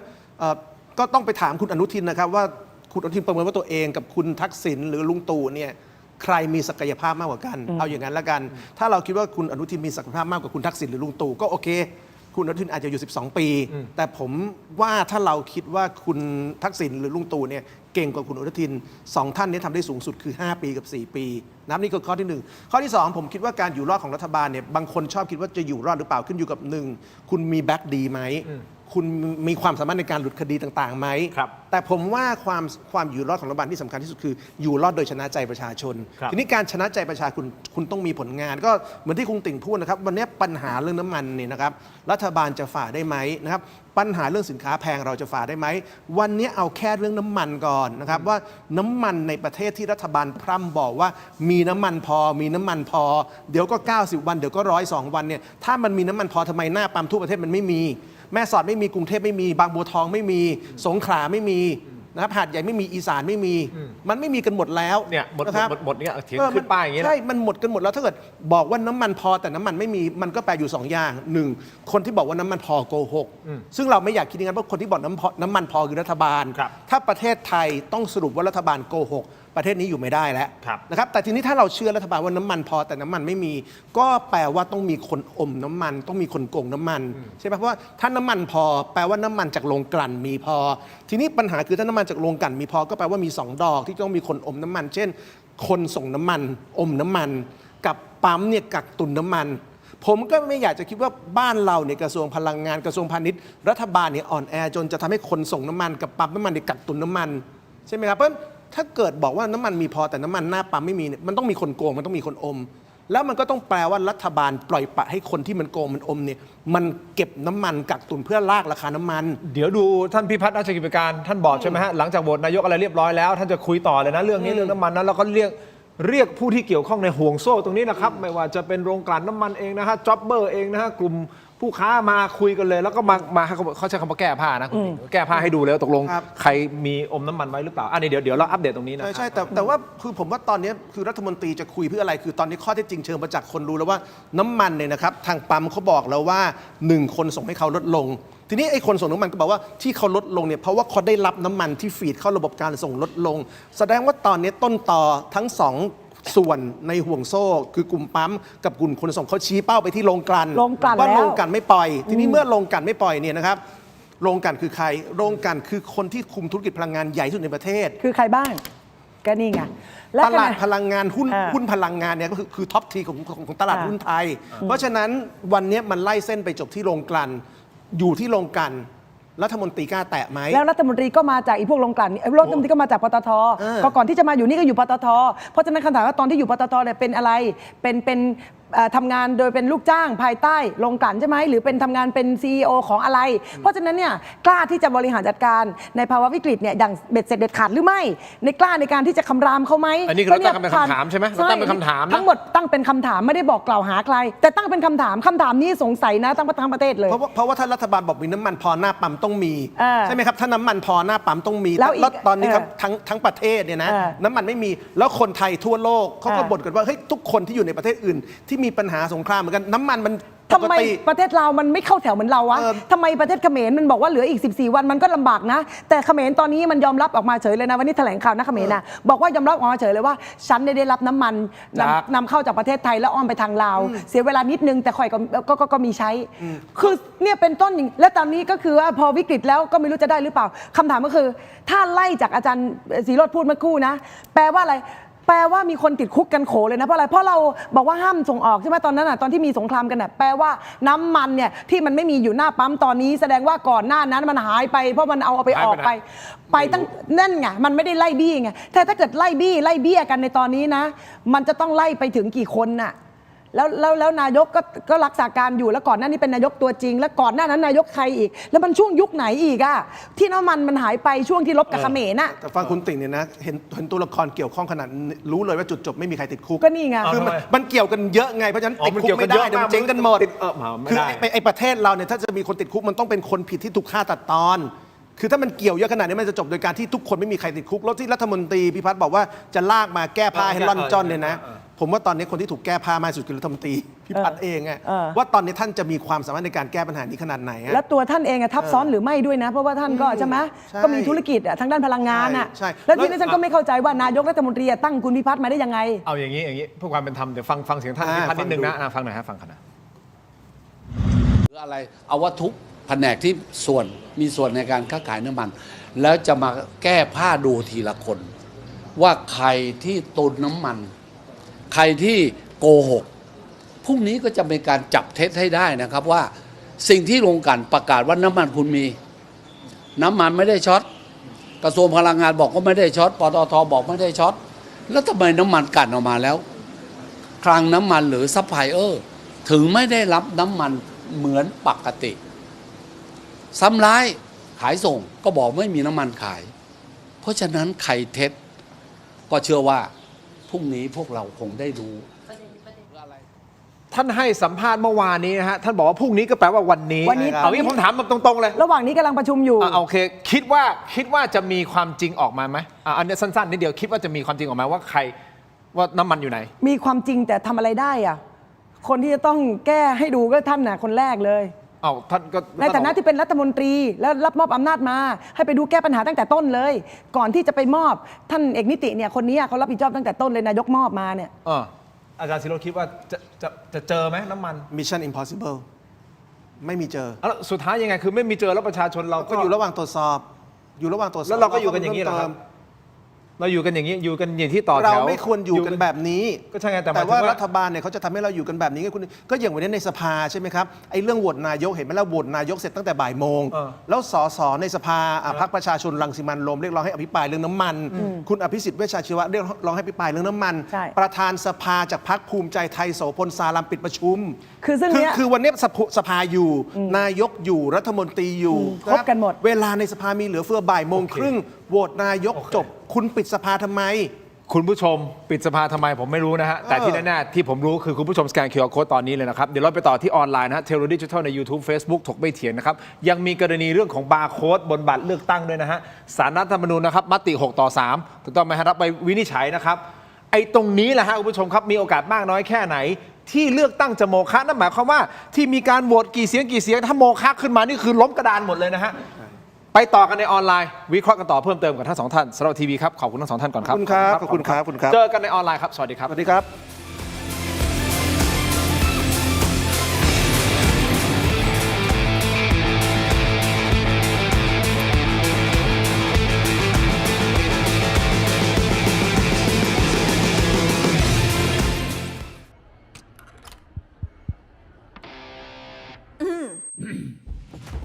ไมบาซิน OTC รสส้มและรสมะนาว ยาอมบรรเทาอาการเจ็บคอ ช่วยระงับเชื้อในปากและลำคอ จากเกรเตอร์ฟาร์มาโปรดอ่านคำเตือนในฉลากก่อนใช้ยา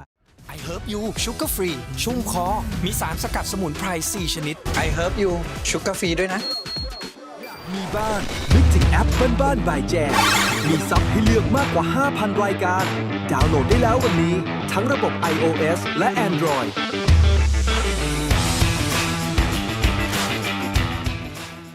I Herb You Sugar Free ชุ่มคอ มีสารสกัดสมุนไพร 4 ชนิด I Herb You Sugar Free ด้วยนะ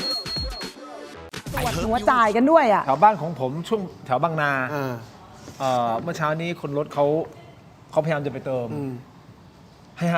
500 แคปอยู่ที่ 500 ส่วนผมเองผม พี่ ไป แต่ประเด็น 500 นี่สำคัญมากเลยนะ ประเด็น 500 คือการเติมน้ำมันเนี่ยนะถ้าจะให้เป็นธรรมอ่ะมันควรที่จะกำหนดที่ตัวเงินนะต้องกำหนดที่ตัวลิตร ลิตร ถ้ากำหนดที่ตัวเงินคนเติมเบนซิน 500 จะไปถึงไหนอะ3 กิโลก็หมดแล้ว โอ้โหพี่ติ่งใช้รถอะไร3 กิโลหมด เอ้า โหดมาก รถสปอร์ต อันนี้เขาไม่เรียกกินน้ำมันนะเขาเรียกแยกน้ำมันเลยนะโอ้ให้ตายแล้วรถอะไรเนี่ย ก็ไม่ก็จริงๆก็คือบางทีเนี่ย500 บาทมันไม่ได้คุณต้องกำหนดเป็นลิตร อย่างเช่นเติมกันคนละกี่ลิตรดีเซลคนละกี่ลิตรอย่างเงี้ยคุณกำหนดเป็นลิตร อันนี้คือคนรถที่บ้าน ผมตัวเองเลยเมื่อกี้เนี่ยก่อนเข้ามารายการแวะปุ๊บก็ดูให้ปั๊มปตทเว้ยมันก็มีคนต่อแถวนี่หว่าน่าจะมีน้ำมันเว้ยเราก็เลี้ยวเข้าไปฟืดปุ๊บเขาอยากลองอยากรู้ไงฟืดมาจบ เป็นไง เดินมา เท่าไหร่ครับพี่ เต็มถังเลยเต็มถังครับ เต็มถังแล้วครับเสีย พี่ครับ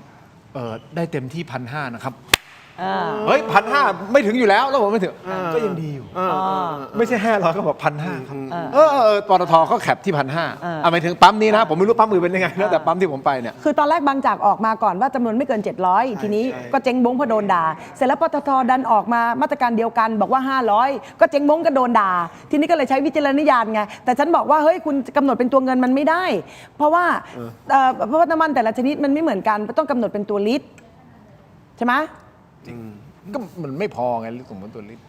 เขาคงอยากแคปจำนวนแหละใช่ไหมเดี๋ยวก็แบบ มันไม่รู้จะทำยังไง ไม่แต่ประเด็นคือเอางี้เดี๋ยวผมเพิ่งคุยกับเมื่อเช้าเพิ่งคุยกับเพื่อนที่เมียนมา เดี๋ยวผมจะอธิบายว่าประเทศเขาบริหารจัดการเกิดอะไรขึ้นยังไง คือแน่นอนแหละหนักกับเรานะ แต่เขายังใช้รถได้ยังมีน้ำมันอยู่แต่เราราคาน้ำมันแพงแต่ไม่มีของมันย้อนแย้งกัน ก็นี่ไง เดี๋ยวผมเล่าให้ฟัง ใช่ย้อนแย้ง ที่มัน กักตุนแน่นอน หนึ่งคือกักตุนแล้วกักตุนที่ใคร เพราะว่าอันที่หนึ่งถ้าจะไปอ้างประชาชนกักตุนว่าประชาชนแพนิคอะไม่ใช่ เพราะว่า น้ำมัน เกษตรกร หายจากตลาดเป็นล้านลิตรอย่างเงี้ยประชาชนไม่มีปัญญากักตุน ใช่ ประชาชนมีแค่แกลลอน ประชาชนเนี่ยนะเวลาจะไปไถไร่ไถนาเขามีแค่เงินจำนวนหนึ่ง ถูก แต่ละฤดูกาลน่ะมีเงินแค่นี้แหละ ไอ้ เอาไว้เก็บซื้อน้ำมันเขากักตุนไม่ได้เพราะไม่มีเงินกัก เซฟพลังไว้หน่อยเดี๋ยว เข้ารายการ ตอนนี้ยังไม่เข้าเหรอ ยังไม่เข้าโอเคยัง ใช่แต่ เอ้านึกว่าเข้าแล้ว พร้อมแล้ว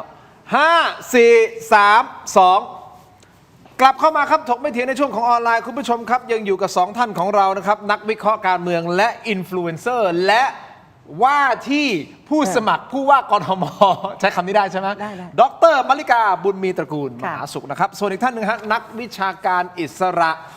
นะฮะอาจารย์ศิโรจน์คร้ามไพบูลย์คุณผู้ชมครับ มาพูดคุยกันต่อ เกี่ยวกับเรื่องของสถานการณ์บ้านเราเอาละเรื่องของนายกรัฐมนตรีวันนี้ท่านที่ 32 ของประเทศ และเป็นสมัยที่ 2 ของท่านก็คือท่านอนุทินชาญวีรกูล ปัญหาหนักและหนักหน่วงมาก อย่าไปมอง 12 ปีเลยว่าจะอยู่ 12 ปีเอา 12 วันหรือ 12 สัปดาห์ตรงนี้ให้รอดก่อนนะฮะเพราะเรื่องของปัญหาน้ำมันนี่เป็นเรื่องใหญ่ และในระหว่างที่เราสนทนากันอยู่ตอนนี้นะคุณผู้ชมครับ ทางด้านของท่านพิพัฒน์รัชกิจประการท่านรองนายกรัฐมนตรีก็ยังประชุมกันอยู่นะครับกับผู้ที่เกี่ยวข้องในห่วงโซ่อุปทานน้ำมันนะฮะไม่ว่าจะเป็นทั้งโรงกลั่นมีข้อมูลเพิ่มเติมไหมทั้งโรงกลั่นแล้วแต่ถ้ามีข้อมูลเพิ่มเติมอัปเดตกันนิดนึงเพราะท่านบอกว่าท่านจะแก้ผ้าล่อนจ้อนเพื่อที่จะให้ดูว่าใครกักน้ำมันอะไรยังไงตรงไหนเพราะรัฐบาลย้ำมาตลอดว่าพอช่วงแรกบอกกี่วันนะ90 วันแล้วก็ขึ้นมาเป็น101 วันตัวเลขมันงงไปงงมาเอาเป็นว่าเรายึดที่100เมื่อ2วันเนาะ2วันที่แล้วบอกว่า101 วัน ตอนนี้ก็เหลือแค่ประมาณ 99 วัน เอาเป็นว่า 99 วันสรุปสุดท้ายเนี่ยไอ้99 วันที่บอกเนี่ยอยู่ไหนอยู่ไหนครับน้ำมัน เพราะว่าหน้าปั๊มไม่มี ใช่ ต่างจังหวัดหลายจังหวัดมืดแล้วเด้อ ถ้าจับประเด็นจากอธิบดีกรมธุรกิจพลังงาน ซึ่งเป็นคนเขาเรียกว่าเป็น CFO ถ้าลองจากรัฐมนตรีถือว่าคนนี้เป็น CFO ของเรื่อง ก็คือถ้าฟังจากอธิบดีกรมธุรกิจพลังงานก็คือว่าไอ้101 วันที่เขาพูดถึงเนี่ยมันคืออยู่ในสต็อกประเทศแล้วก็อยู่ระหว่างการขนส่ง และอยู่ระหว่างการขนส่งจากอ่าวแปลว่าอ่าวก็อ่าวไหนก็ไม่รู้นะเข้ามาอ่าวไทยหรือยังก็ยังไม่แน่ใจด้วยนะเพราะฉะนั้นก็แปลว่านั่นน่ะรวมแล้ว100 วัน ใช่มันก็คือเหมือนเดิมที่เราเคยคุยกันว่า เวลารัฐบาลบอกว่ามีน้ำมันเท่าไหร่เนี่ยเขาจะเอาตัวเลข3ตัวมารวม 1. ของที่มีจริง 2. ของที่สั่งซื้อ 3. ของที่อยู่ระหว่างขนส่ง อย่างนี้อาจารย์ของที่มีอยู่เรามีเท่าไหร่ มันบอกไม่ตรงกันไง บอกไม่ตรงกัน บางคนก็บอกว่า 30 บางคน อ ก็ ดีต บอก รัฐ ว่าม นตรี 40 อดีตรัฐมนตรีพีรพันธ์บอกว่ามี 20 วันนี่ก็ผ่านไปตั้ง 5 วันแล้วเหลือ 15 วัน แล้วก็รัฐมนตรีก็บอกว่าเฮ้ยอันนี้อยู่ประมาณ 30-40 ไม่รวมไอ้ตัวที่กำลังขนมากับตัวที่ เอา มัน งี้ อยู่ในสต็อก เอาเป็นว่าคือตัวเลขมันไม่แน่ชัดนะแต่เอาเป็นว่าเอางี้มี 25 วันสมมติที่มีอยู่ในประเทศนะ25 วัน แต่จริง ๆ วิกฤตมันเริ่มขึ้นไม่กี่วันถูกต้องไหมฮะ ใช่ ถูกไหมฮะ ใช่ 2 สัปดาห์ 3 สัปดาห์ การยิงเริ่ม 28 กุมภา แต่มันเริ่มแพนิคจริง ๆ คือ ตอนฮอร์มุส ไอ้2-3 ตอนช่องแคบ ช่องแคบ ใช่ ถูกต้องไหม ใช่ เฮ้ยพอมันเริ่มมันนับถอยหลังได้นี่ ถ้าสมมติมี 25 วันคุณก็ตัดออกไปสิจากวันนั้นน่ะที่เริ่มมีวิกฤตมาถึงวันนี้แสดงว่ามันยังต้องเหลือประมาณ10 กว่าวันนะ ใช่ ได้10 กว่าวันทำไมมันถึงไม่มีแล้วน้ำมันหน้าปั๊ม ใช่เพราะฉะนั้นผมว่ากลับไปสู่เรื่องเดิมคือผมว่าวันนี้ประชาชนเรารู้แล้วแหละว่าระบบตอนนี้มันล่อนจ้อนแล้วว่ามันต้องมีคนกักตุนนะครับ คนกักตุนแล้วก็เก่งกำไรแล้วก็ ใช่ รอเตรียมมาตรการที่เป็นอินไซเดอร์ข้อมูลรัฐบาลเสร็จแล้วก็เดี๋ยวฉันเก่งกำไรตอนที่มีการเลิกตรึง ใช่เพราะเราเห็นตั้งแต่รอบแรกแล้วว่าตอนแรกที่มันมีน้ำมันสต็อกเก่าใช่ไหมครับแล้วก็มีกลุ่มโรงกลั่นกลุ่มหนึ่งขึ้นราคาน้ำมันของตัวเองจำได้ไหมครับมันมีกลุ่มหนึ่งที่มันรั่ว สอง ที่แบบ สองราย สองรายนะครับที่แบบเป็นน้ำมันสต็อกเก่าชัดๆแต่ความ ขึ้นไป4 บาท 5 บาท ความหิวเงินเนี่ยมันอยู่ในหัวใจ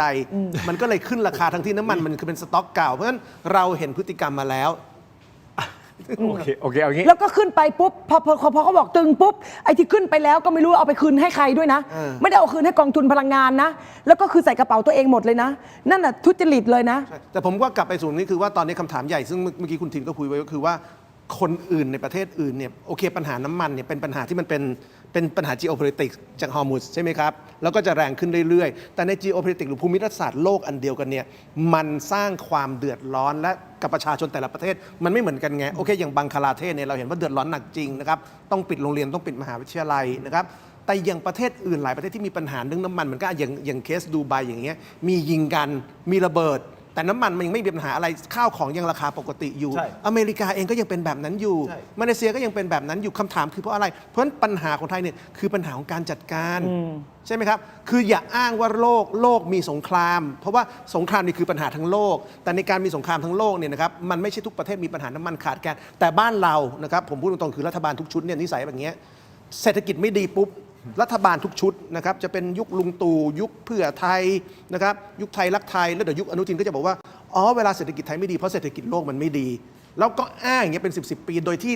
เวลาบอกว่าเศรษฐกิจโลกทำเศรษฐกิจไทยไม่ดีเนี่ยเราแพ้มาเลเซียเราแพ้อาเซียนตลอดเรื่องน้ำมันก็แบบเดียวกันโทษโลก ก็ ประเทศอื่นมันไม่ได้เป็นอย่างเรา ในเพจฟิโนเมนาที่เรารายงานไปเมื่อวานนี้ที่ท่านกรณ์จติกาวนิชมานั่งในรายการแล้วก็ท่านประภาสนะครับ เราก็ไปดูคอมเมนต์ก็บอกอ๋อดิฉันอยู่มาเลเซียก็ยังใช้ชีวิตปกติอยู่น้ำมันก็ทุกคนก็ไม่ได้แพนิคไม่ได้กักตุนไม่ได้อะไร ใช่ แล้วมีดูไบก็พูดเหมือนกัน ใช่ ถูกนะครับผมก็เลยเช็คที่เพื่อนที่ดูไบก็พูดเหมือนกันว่าเขาก็ใช้ชีวิตปกติราคาผมถามว่าราคาข้าวของแพงบอกว่าต้องกักตุนอะไรหรือเปล่าเขาบอกโน้เป็น ไม่มีโลกไหนที่เป็นวิกฤตเลย ตอนนี้ประเทศไทยเนี่ยเป็นวิกฤต มีบ้าง มันวิกฤตตรงการจัดการนั่นแหละ มีบ้างอย่างบอกไม่มีเดี๋ยวรัฐบาลเสียใจนะอย่างบังคลาเทศที่พูดไปแต่บังคลาเทศเขาอยู่ด้วยน้ำมันต่างชาติ 85%นึกออกไหม โอเค คือมันมีบ้างแต่ประเทศเราไม่ควรจะไปอยู่ระดับเดียวกับบังคลาเทศไง งั้นเราตัดภาพมาที่เมียนมาหน่อย อ่า แล้วกันเพราะว่าผมเพิ่งพูดคุยกับเพื่อนเมียนมาเพราะผมอยากรู้ว่าเมียนมามันเกิดอะไรขึ้นเขาบอกว่าตอนนี้มีการจำกัดการใช้รถตามตัวเลขคู่เลขคี่ของวันนี้วันที่เท่าไหร่วันนี้วันที่ 19 เพราะฉะนั้นทะเบียนรถที่ขึ้นมันเป็นตัวเลขนำหน้าเนาะถ้าเป็นเลขคี่วันนี้ขับออกไปได้ และเติมน้ำมันได้ ถ้าเป็นเลขคู่เขาไม่ให้ออก แล้วเติมน้ำมันไม่ได้ในวันเลขคู่ นี่คือสิ่งที่เกิดขึ้นที่เมียนมาณตอนนี้ แน่นอนเมียนมาถ้าใครเคยไปนะครับ ไฟฟ้ามันก็ไม่ได้มีตลอด 24 ชั่วโมง ใช่ใช่ ตอนนี้ไฟฟ้าของเขาคือวันละ 6 ชั่วโมง ที่มาจากรัฐที่จ่ายไฟ นี่คือย่างกุ้งนะฮะ นี่คือเมืองหลวงนะ วันละ 6 ชั่วโมง แล้วผมถามว่าอีก 18 ชั่วโมงมึงทำยังไงวะเขาบอกเขาอยู่ในคอนโดใช่ไหมฮะ คอนโดเขาจะมีเครื่องปั่นไฟ เขาบอกโอสกูเลยเหมือนเดิมก็ใช้เครื่องปั่นไฟปั่นที่เหลือ แต่ไอเรื่องของรถนี่แหละครับเขาจำกัดเลยว่าเลขคู่เลขคี่คราวนี้เขาก็บริษัทของเขามีรถขนส่งอยู่20 คันมีเลขคี่อยู่3 คันอีก17 คันเป็นเลขคู่เขาบอก สวยเลย ทินเนยกูไม่รู้จะบริหารยังไงหรอกว่าคือมันต้องเปลี่ยนวิธีการโลจิสติกใหม่หมดเลยสำหรับการขนส่งสินค้าของเขานี่คือสิ่งที่เขาเกิดขึ้นณตอนนี้นี่คร่าวๆนะผมถามคร่าวๆนะ ผมว่าในเคสเมียนมาเนี่ยมันน่าสนใจอย่างนี้คือแต่ละประเทศเนี่ยอาจจะมีปัญหาและวิธีจัดการไม่เหมือนกัน ผมว่าของเราเนี่ยนะครับผมยังเชื่อว่าของเราในยวิธีจัดการเนี่ยผิดก็คือว่าเราบริหารน้ำมันแบบที่อย่างที่เราคุยว่าเหมือนเจ้าคุณปู่อะคือกลัวน้ำมันขาดแคลน แล้วก็เลยไม่เอาน้ำมันที่มีเนี่ยเข้าตลาดนะครับผมคิดว่าวิธีนี้คิดเนี่ยผิดนะครับถ้ามันเกิดปัญหาน้ำมันขาดเนี่ยสิ่งที่เราต้องทำคือน้ำมันสำรองต้องปล่อยเข้าตลาดเพราะว่า โอเค เมื่อคุณปล่อยน้ำมันสำรองเข้าตลาดคนจะลดความพานิคลง แล้วมันจะแย่งกันซื้อน้ำมันน้อยลงนะครับญี่ปุ่นเนี่ยก็เป็นตัวอย่างว่ามีปัญหาแต่เขาปล่อยน้ำมันสำรองเข้าตลาดเพื่อให้คนไม่แพนิคแล้วถ้าคุณอยากจะคุมการใช้น้ำมันอย่าไปคุมผ่านการซื้อ แต่คุณต้องคุมผ่านการบริหารจัดการเช่น การสลับกันใช้รถไอ้อย่างเงี้ยมันจะไม่ทำให้คนเกิดความพานิคเพราะว่าทุกคนเนี่ยรู้ว่าตัวเองจะมีโอกาสใช่ไหมแต่ว่าถ้าเกิดคุณใช้วิธีแบบจำกัดการซื้อไปปั๊มไม่มีเนี่ยความแพนิคจะเกิดเพราะฉะนั้นผมว่าวิธีจัดการก็เป็นปัญหาเหมือนกันว่าวันเนี้ยนะครับถ้าเราต้องการจะคุมการใช้น้ำมันเนี่ยผมไม่เห็นด้วยเรื่องการจำกัดวงเงินนะครับแต่ผมคิดว่าถ้าจะทำนี่นะครับคุมการใช้รถนะครับผมว่าอันนี้ได้ประโยชน์มากกว่า แล้วมันก็คือการบีบให้คนใช้ขนส่งมวลชนเพราะฉะนั้นถึงบอกไงครับว่าการแก้ปัญหาคืออย่างตอนนี้เรื่องที่ผมอึดอัดก็คือเวลามันมีปัญหาน้ำมันแพงรัฐบาลจะบอกให้ประชาชนประหยัดเหมือนรัฐมนตรีพลังงานอย่างเงี้ยน้ำมันแพงทำยังไง คุณก็ซื้อน้ำมันให้น้อยลงสัก10%เดี๋ยวคุณก็จ่ายเท่าเดิมคือบ้าหรือเปล่าสมมติทินต้องเดินทางกลับบ้าน30 กิโลอ่ะให้ขับรถ27 กิโลอีก3 กิโลเดินให้คลานไปเหรอแล้ว ก็เริ่มต้นจากคนนั้นท่านรัฐมนตรีอะนะ บ้า เดินลงตึกก่อนคนแรกได้หรือเปล่า แล้วก็เดินกลับบ้านด้วยนะ คือ เวลาทำงาน พู อะ ดมาได้ยังไงใช่ไหมครับว่า เออ ถ้าน้ำมันแพง คือวิธีคิดอะ ก็คือ นี่ถ้าเกิดไม่พูดออกมาจะไม่รู้เลยว่ามีความสมองอยู่แค่นี้นะ ถ้าไม่พูดไม่รู้ว่าคนนี้คือรัฐมนตรี เอาขอโทษคุณทินนะ ทำไม เอาทำไมอะเอาก็จริงประชาชนเขาเมาส์กันน่ะเขาบอกว่าโอ้โห โอเค ถ้าไม่พูด อันนี้คือสะท้อนที่ประชาชนคิด ป ใช่ไหม ระชาชนพูดบอกว่าถ้ารัฐมนตรีไม่พูดคำนี้ออกมาจะไม่รู้เลยนะเนี่ยว่ารัฐมนตรีคนนี้มาจากคนนอกอะเราก็นึกว่าเขาเก่งมากไง แล้วเป็นรัฐมนตรีตอนแรกรัฐบาลเอามาเป็นจุดขายวยนะ จุดขายเลย บอกว่าเป็นตัว ตอน ท็ นี้ อป ขายอะไรไม่ได้เลย หลุดแล้ว ไม่เอาไว้แล้ว ไปแล้ว แต่เนี่ยแหละคือสิ่ง ตัวท็อปที่ ใช่ ตัวท็อปที่เอามาขายคนนอกมี4 คนเนี่ยตอนนี้หลุดไปแล้วคนหนึ่ง ใช่ อะ แต่โดยภาพรวมมันเป็นอย่างนี้ก็คือว่ารัฐบาลเนี่ยเวลามีปัญหาเรื่องน้ำมันเนี่ยรัฐบาลจะโทษประชาชนว่าคุณน่ะไม่ประหยัด คุณน่ะใช้กันเยอะสังเกตไหมครับ คุณน่ะกักตุน คุณน่ะแห่ไปเติม คุณน่ะไม่ยอมใช้แบบลดลงสัก10%แล้วมันคุณประหยัดลงเองเพราะไอ้ความคิดแบบโทษประชาชนเนี่ยแหละมันเป็นปัญหา คือเราพูดตั้ง3 วันแล้ว4 วันหรือหลายรอบแล้วอดีตรัฐมนตรีก็พูดคุณบริพัตรและใครหลายคนก็พูดเห็นอัธวิทย์ก็ออกมาพูดทุกรายการ แล้วคำถามก็คือยังไม่มีใครไปสังคายนาลงกันเลย ยังไม่มีใครไปคุยกับนายทุนพลังงานเลย เพราะอะไร แต่ นะฮะ ก็มานั่ง เพราะอะไร ไล่เบี้ยประชาชนว่าให้ประหยัด เวลาตีกอล์ฟใครตีกอล์ฟกับนายกกับอดีตนายก ลงกันตีกอล์ฟกับนายกกี่คนลงกันยิ้มเพลย์ตลอดเขาจะไปคุมลงกันได้ยังไง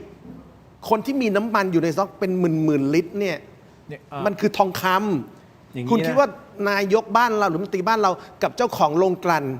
ใครมีตังค์เยอะกว่ากัน เอาอย่างนี้ก่อน อย่างนี้คุณผู้ชมคือเราเป็นสื่อเนาะ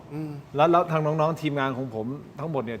ที่ช่องวันด้วยถกไม่เถียงด้วยเนี่ยเราก็ติดตามโซเชียลลิสติ้งเราคือโซเชียลเราตามกันเยอะเนาะแล้วก็ตอนเนี้ยช่องทางในการสื่อสารของโลกโซเชียลมันไวมาก แล้วมันเป็นพื้นที่ที่คนสามารถแสดงความคิดเห็นอย่างเต็มที่ใช่ไหมครับว่าเขารู้สึกยังไงกับสถานการณ์ วันเนี้ยเขาวิพากษ์วิจารณ์ในสิ่งที่พี่ติ่งพูดแบบ เกินแล้ว หนักมากเพราะฉะนั้นเนี่ยรัฐบาลคือเราไม่ได้ปฏิบัติกับรัฐบาลนะแต่กำลังจะบอกว่านี่คือสิ่งที่ประชาชนตอนนี้เขาสะท้อนออกมา ประชาชน รวม เขา ถึง กลัวเขาไม่มีความสุข รวมถึงมีการตั้งคำถามอย่างที่บอกว่ารัฐมนตรีคนนอกที่มีการชูว่าคนนู้นโกงคนนี้เก่งคนนั้นเก่ง ถึง ไอ้สุดท้าย บอก นี่ ไง คืออาจจะไม่ได้เป็นอย่างนั้นหรือเปล่า ใช่ วันนี้เนี่ยถ้าประธานสภาเนี่ยนะไม่ชิงปิดนะ ถูก เพราะว่าได้แล้วปุ๊บเนี่ยก็ยังเป็นรัฐบาลรักษาการกันอยู่ แล้วมียติด่วนเพราะว่าประชาชนกำลังวิกฤต เดือดร้อน เพราะฉะนั้นถ้าเกิดวันนี้เนี่ยพอจบเรื่องโหวตแล้วเนี่ยเปิดยติในการปล่อยให้ฝ่ายค้านเขาได้อภิปราย มันจะทำให้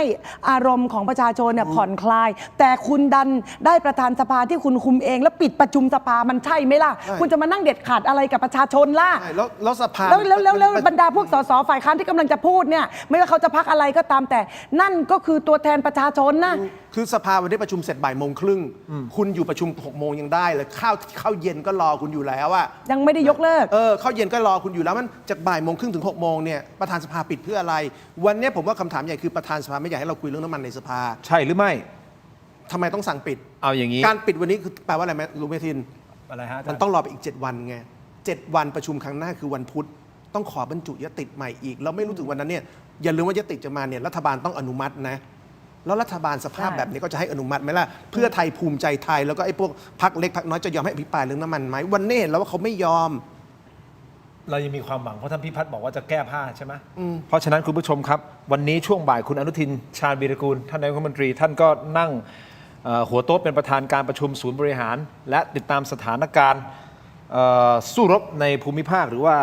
ภูมิภาคตะวันออกกลางนะสบกใช่ไหมครั้งที่6 ทับ 2569 และมีนักข่าวไปถามท่านประเด็นเรื่องของไอ้โม่งมันมีไหมไอ้โม่งในวงการน้ำมันน่ะไอ้โม่งมันมีไหมท่านตอบว่ายังไงฟังครับ นายกขอสั้นๆค่ะ ตอนนี้เจอไอ้โม่งแล้วหรือยังคะ ไอ้โม่งทำอะไร ไอ้โม่งที่คิดว่าเป็นการกักตุนน้ำมันนะคะที่ได้ผลประโยชน์จากการสหพันธ์ ไม่มียังไม่มีเขาว่าเขาว่าไอ้โม่งหมายว่ามันมีการมาตุนน้ำมันโดยประชาชนที่มีความกังวลอยู่ในระดับหนึ่ง ครับสิ่งที่ท่านนายกตอบอย่างนี้ครับแล้วเดี๋ยวเขายังประชุมอยู่ใช่ไหมทีมงานเช็คหน่อย ยังไม่มีความคืบหน้าไหมยังไม่มี ประชุมอยู่ ยังประชุมอยู่ แต่ ใช่ไหม แต่ดูคุณอนุทินตอบเนี่ยไม่นิ่งนะไม่คูลแล้วนะ ดูแบบมีความกังวลมีความกระอักกระอ่วนแล้วผมว่าแกคือผมว่าคุณอนุทินอย่างหนึ่งคือแกเป็นคนที่ในแง่ body language เวลาแกกังวลเนี่ยเราดูออก แกจะดูมีความเลิกลักแกจะดูมีความตื่นแล้วผมว่าวันนี้เราเห็นแล้วว่า แกตื่น พูดมีความตื่นมีความกระสับกระส่ายผมว่าแกรู้ว่าแกคุมไม่อยู่ แล้วแกรู้ว่าวิธีที่แกใช้ก็คือโยนให้คนนั้นคนนี้คือสไตล์คุณอนุทินเป็นแบบนี้นะตั้งแต่เรื่องเขมรเรื่องทหารมีอะไรก็ให้ทหารทำให้ทหารทำเรื่องสินค้าแพงเรื่องน้ำมันแกก็โยน ปัญหาคือคนที่แกโยนตอนนี้รัฐมนตรีพลังงาน นี่ฉันน่ะแปลกใจ ตายแล้วนะ เดี๋ยวก่อน รัฐมนตรีพลังงานคนนี้ถือว่าตายแล้วทางการเมือง ใช่ ใช่ไหมครับเพราะว่าทันทีที่รัฐมนตรีพลังงานบอกว่าน้ำมันแพงให้ประชาชนใช้ประหยัดลง 10% ก็ประหยัดได้เองเนี่ยรัฐมนตรีคนนี้ฟินิชแล้วตายแล้วแล้วคนถัดไปที่ผมว่าคุณอนุทินต้องกังวลก็คือคุณสุปจี นี่แหละฮะ เพราะข้าวของแพงวันนี้คุณสุปจีทำอะไรไม่ได้เลย แล้วคุณสุปจีพูดประโยคนึงซึ่งอีกนิดจะฆ่าคุณสุปจีแล้วนะ คือ ดิฉันเห็นใจผู้ประกอบการค่ะ เฮ้ย คุณเป็นรัฐมนตรีของประเทศนี้ คุณไม่มีสิทธิ์พูดว่าคุณเห็นใจผู้ประกอบการ คุณเข้าใจผู้ประกอบการได้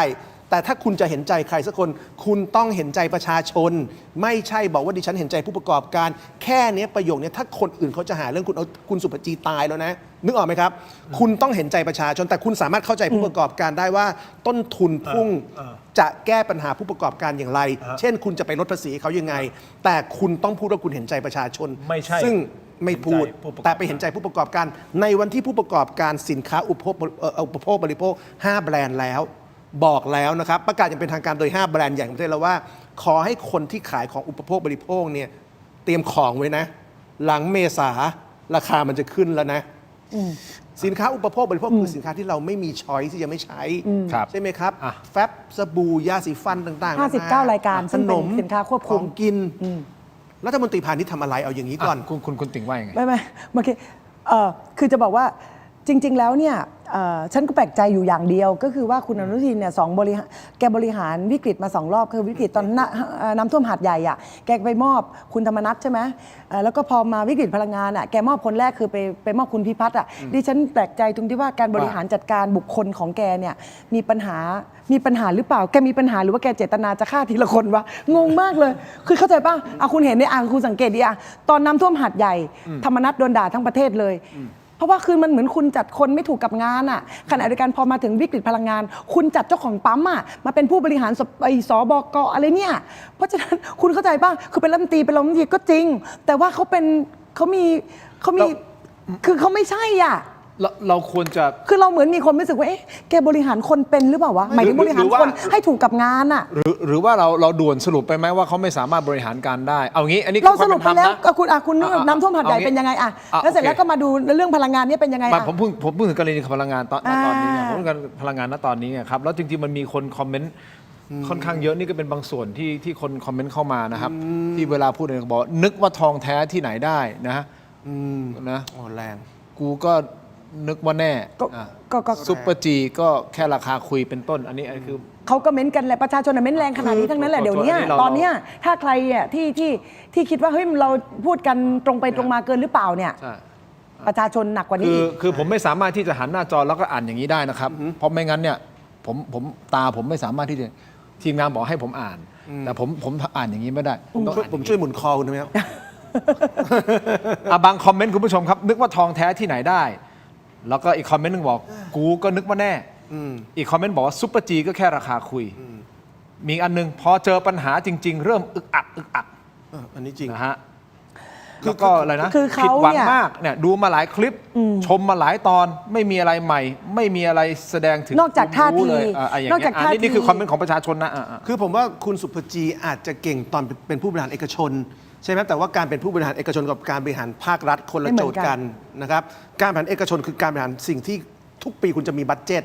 คุณบริหารในบัดเจ็ตที่คุณมีจากเจ้าของทุนหน้าที่คุณสุภจีเนี่ยเขาไม่ใช่เจ้าของทุนเขาเป็นนักบริหารแปลว่าทุกปีเนี่ยก็จะมีคนเอาโยนเงินกองมาให้แต้มปีนี้พี่ให้1,000 ล้านแต้มไปบริหารให้โตขึ้นอย่างนั้นอย่างนี้1 2 3 4แต่พอเป็นรัฐบาลเนี่ยโจทย์มันคนละชุดแล้วไงโจทย์เป็นรัฐบาลเช่นถ้าเป็นรัฐมนตรีพาณิชย์คือ1คุณจะหาเงินเข้าประเทศยังไง2คุณจะพยุงราคาสินค้าประเทศไม่ให้มันแพงยังไง2โจทย์นี้มันไม่ใช่โจทย์ที่คุณสุภจีก็เคยทำตอนเขาเป็นภาคเอกชนไงเพราะบางทีมันอาจจะไม่ใช่ความผิดของแกนะถูกครับแต่ว่ามันเป็นความผิดของคนที่ไปดึงแกมาแล้วก็เอาแกมาอยู่ในจุดที่แกไม่ถนัดไงแกอาจจะเต็มที่แกควรจะเป็นคืออาจจะเป็นทูตพาณิชย์ของประเทศไทยผู้แทนทางการค้าของประเทศไทยอาจารย์ศิโรจน์คือวิกฤตครั้งนี้เราไม่ได้คาดคิดว่ามันจะเกิดในลักษณะแบบนี้เนาะแล้วผมเชื่อว่ามันค่อนข้างมันรุนแรงเลยแหละมันคือมันเริ่มต้นจากสหรัฐกับอิสราเอลไปถล่มอิหร่านแล้วมันก็เป็นโดมิโนเอฟเฟกที่มันเอฟเฟกมาตลอดทำไมมันเป็นทีละลูกจนเนี้ยมันมากระทบประเทศไทยในมิตินี้ซึ่งพอมันกระทบประเทศไทยในมิตินี้ผมเชื่อว่าหลายท่านน่าจะไม่เคยเจอวิกฤตแบบนี้อันนี้คือความเป็นธรรมกับท่านสุภจีและท่านคณะรัฐมนตรีนะครับเราเคยเจอแล้วเราเคยเจอตอนโควิดแล้วแต่อาจจะเป็นอีกรูปแบบหนึ่งที่ไม่ได้เป็นอย่างนี้ที่แบบโอ้โหแบบปิดซัพพลายโควิดเขาก็ยังส่งของมาได้ถูกต้องไหมฮะแต่อันนี้มันคือมันปิดเลยซัพพลายมันหายไปเลยนึกออกไหมครับแต่สิ่งที่ติดใจก็คือว่าการสื่อสารออกมาครั้งนี้ทำไมมันมีตัวเลขไหนที่เราเชื่อถือได้ถูกต้องไหมฮะความที่ออกมาและสื่อสารกับประชาชนให้เข้าใจตรงกันในทิศทางเดียวกันเพื่อที่จะไม่ให้เกิดแพนิคอย่างที่อาจารย์ศิโรจน์พูดตรงนี้ยังไม่เห็นใช่แล้วเรื่องนี้คือเรื่องพื้นฐานคนเป็นรัฐบาลหรือแม้กระทั่งคนเป็นนักการเมืองใช่ไหมคือโอเคว่าโจทย์เรื่องภูมิรัฐศาสตร์ของโลกในใหญ่แล้วแนวโน้มมันจะแรงขึ้นแน่ๆไอ้ที่ทรัมป์บอกว่าสงครามจบใน4 สัปดาห์ผมว่าไม่ใช่อิสราเอลประเมินแล้วว่าขอลากอีก3 สัปดาห์เพราะฉะนั้น at least 1 เดือนบวกอีก3 สัปดาห์ซึ่งพอ3 สัปดาห์เดี๋ยวก็คงบวกต่ออีกดังนั้นทั้งหมดเนี่ยมันจะใหญ่ขึ้นเรื่อยๆนะครับตอนนี้เราเจอเฟสแรกของปัญหาคือเรื่องน้ำมันเรื่องออยล์ช็อคหลังจากนี้ปัญหาอื่นๆที่จะตามมาเรื่องปุ๋ย LPG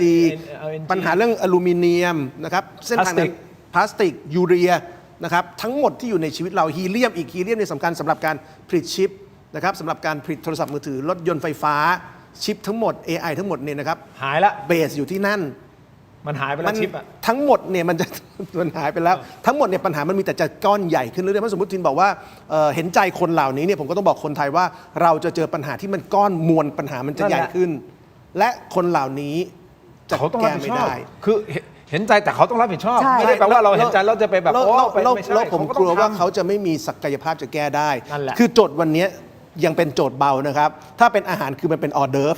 เดี๋ยวเมนคอร์สมันจะมาหลังจากนี้อย่าลืมว่าณวันนี้เรากำลังพูดณเวลาที่น้ำมันเก่าเรายังมีนะ แต่หลังจากนี้ปัญหาน้ำมันเก่าที่มีเนี่ยจะหนักขึ้น นี่คือสัปดาห์แรกของปัญหาน้ำมันเก่านะ แต่หลังจากนี้น้ำมันเก่าจะลดลงแล้วปัญหาใหม่ปิโตรเคมีจะตามมาปุ๋ยจะตามมาปัญหามวลปัญหาจะใหญ่ขึ้น ใหญ่กว่านี้อีก ใช่แล้วลองขอโทษนะครับลองนึกถึงรัฐมนตรีที่จะตามมานะ ปุ๋ยสุริยะจึงรุ่งเรืองกิจ ก็นี่ไง พลังงานเอกนัทเขาจะแฮนเดิลไหวไหมใช่ไหมสุภจีคนเดิมคุมกระทรวงพาณิชย์เอาแค่คุณนึกถึงคุณสุริยะแก้ปัญหาเรื่องปุ๋ยเกษตร กำลังจะบอกว่าคือทั้งหมดทั้งมวลเนี้ยดีว่าตอนเนี้ยคุณตั้งรัฐบาลกำลังจะตั้งรัฐมนตรี แต่คุณตั้งรัฐมนตรีในภาวะวิกฤตโลกเกิดขึ้นพอดี ดังนั้นเนี่ยคุณจะคิดเรื่องภาคเฉพาะการเมืองเนี่ยไม่ได้แล้วดิฉันคิดว่าณเวลาเนี้ยโจทย์ของคุณอนุทิน และผู้ที่จะเป็นผู้จัดการรัฐบาลในการจัดตั้งครม.เนี่ยคุณจะต้องตีโจทย์ให้แตกว่าครม.หรือว่ารัฐมนตรีที่จะมาเป็นดรีมทีมคุณเนี่ยมันจะต้องเป็นคนที่สามารถบริหารจัดการในภาวะวิกฤตได้ ไม่ว่าจะเป็นการบริหารจัดการแบบรวดเร็วเบ็ดเสร็จเป็นธรรมอ่ะ3 อย่างนี้ต้องคัดคุณภาพคน คุณจะบริหารจัดการโดยการไปเลือกคนที่มาจากความเดี๋ยวว่าแก้ปัญหาทางการเมืองคุณเนี่ยไม่ได้ เพราะว่าพอเสร็จเฟสนี้เสร็จอ่ะมันถึงจะไปปรับครม.เพื่ออาจจะเป็นโจทย์ที่คุณจะต้องทำเพื่อครม.การเมืองของคุณในอนาคตอ่ะแต่วันนี้ต้องเอาประเทศชาติและประชาชนรอดให้ได้ก่อนต้องนึกถึงประชาชนให้มากคุณสุปจีก็อย่าเพิ่งนึกถึงเรื่องการค้าเสรีได้ไหมในนาทีนี้มันไม่ใช่เรื่องเกี่ยวกับการค้าเสรี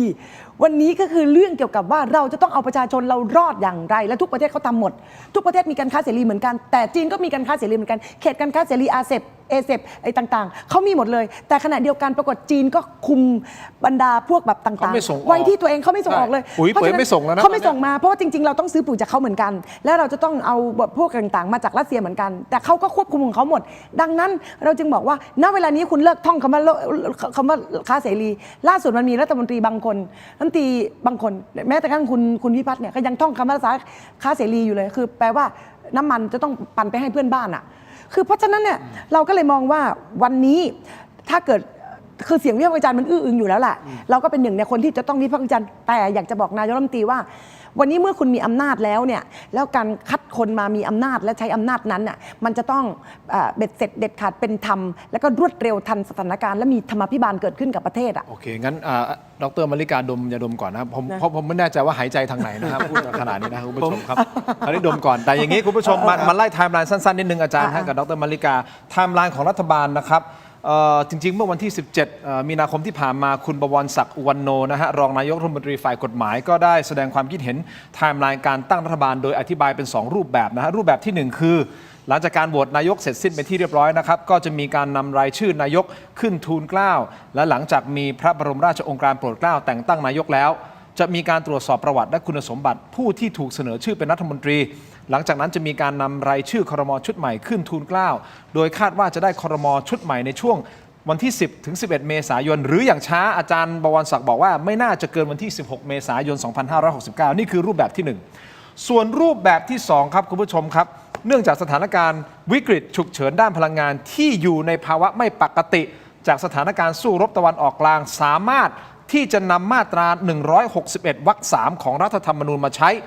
โดยในการทูลเกล้าครม.ชุดใหม่จะมีการขอพระราชทานพระบรมราชวินิจฉัย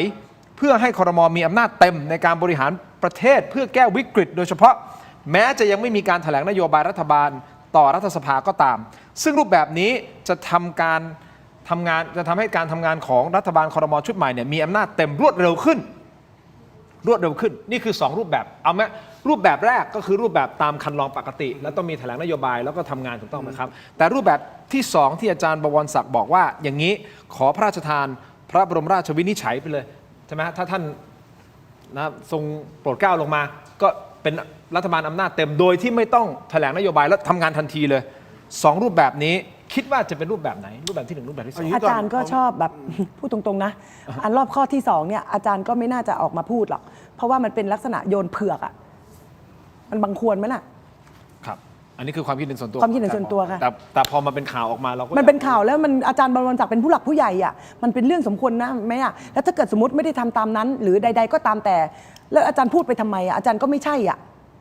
คือผมว่าเอาอย่างนี้ปัญหาของรัฐบาลกับการแก้ปัญหาเรื่องน้ำมันกับราคาสินค้า ไม่ได้เกี่ยวกับการเป็นรัฐบาลที่มีอำนาจเต็มหรือไม่เต็ม ด้วยอำนาจแบบที่มีอยู่ตอนนี้รัฐบาลแก้ปัญหาได้ ปัญหาไม่ได้อยู่ที่การยังไม่มีอำนาจเต็มหรือไม่ได้แถลงนโยบายนะครับอย่างเช่นเราก็เห็นแล้วคุณพิพัฒน์คุณก็เรียกผู้รับโรงกลั่น คุณก็เรียกทุกคนที่อยู่ในห่วงโซ่อุปทานน้ำมันมาคุยได้ ลงกันขนส่ง ใช่ ตัวแทน ตอนนี้คุยกันอยู่นะตอนนี้ เพราะฉะนั้นเมื่อคุณเรียกมาคุยได้ ก็แปลว่าปัญหาไม่ได้อยู่ที่การมีอำนาจเต็มหรือไม่มีปัญหาอยู่ที่ สมอง วิสัยทัศน์สมองตรงไ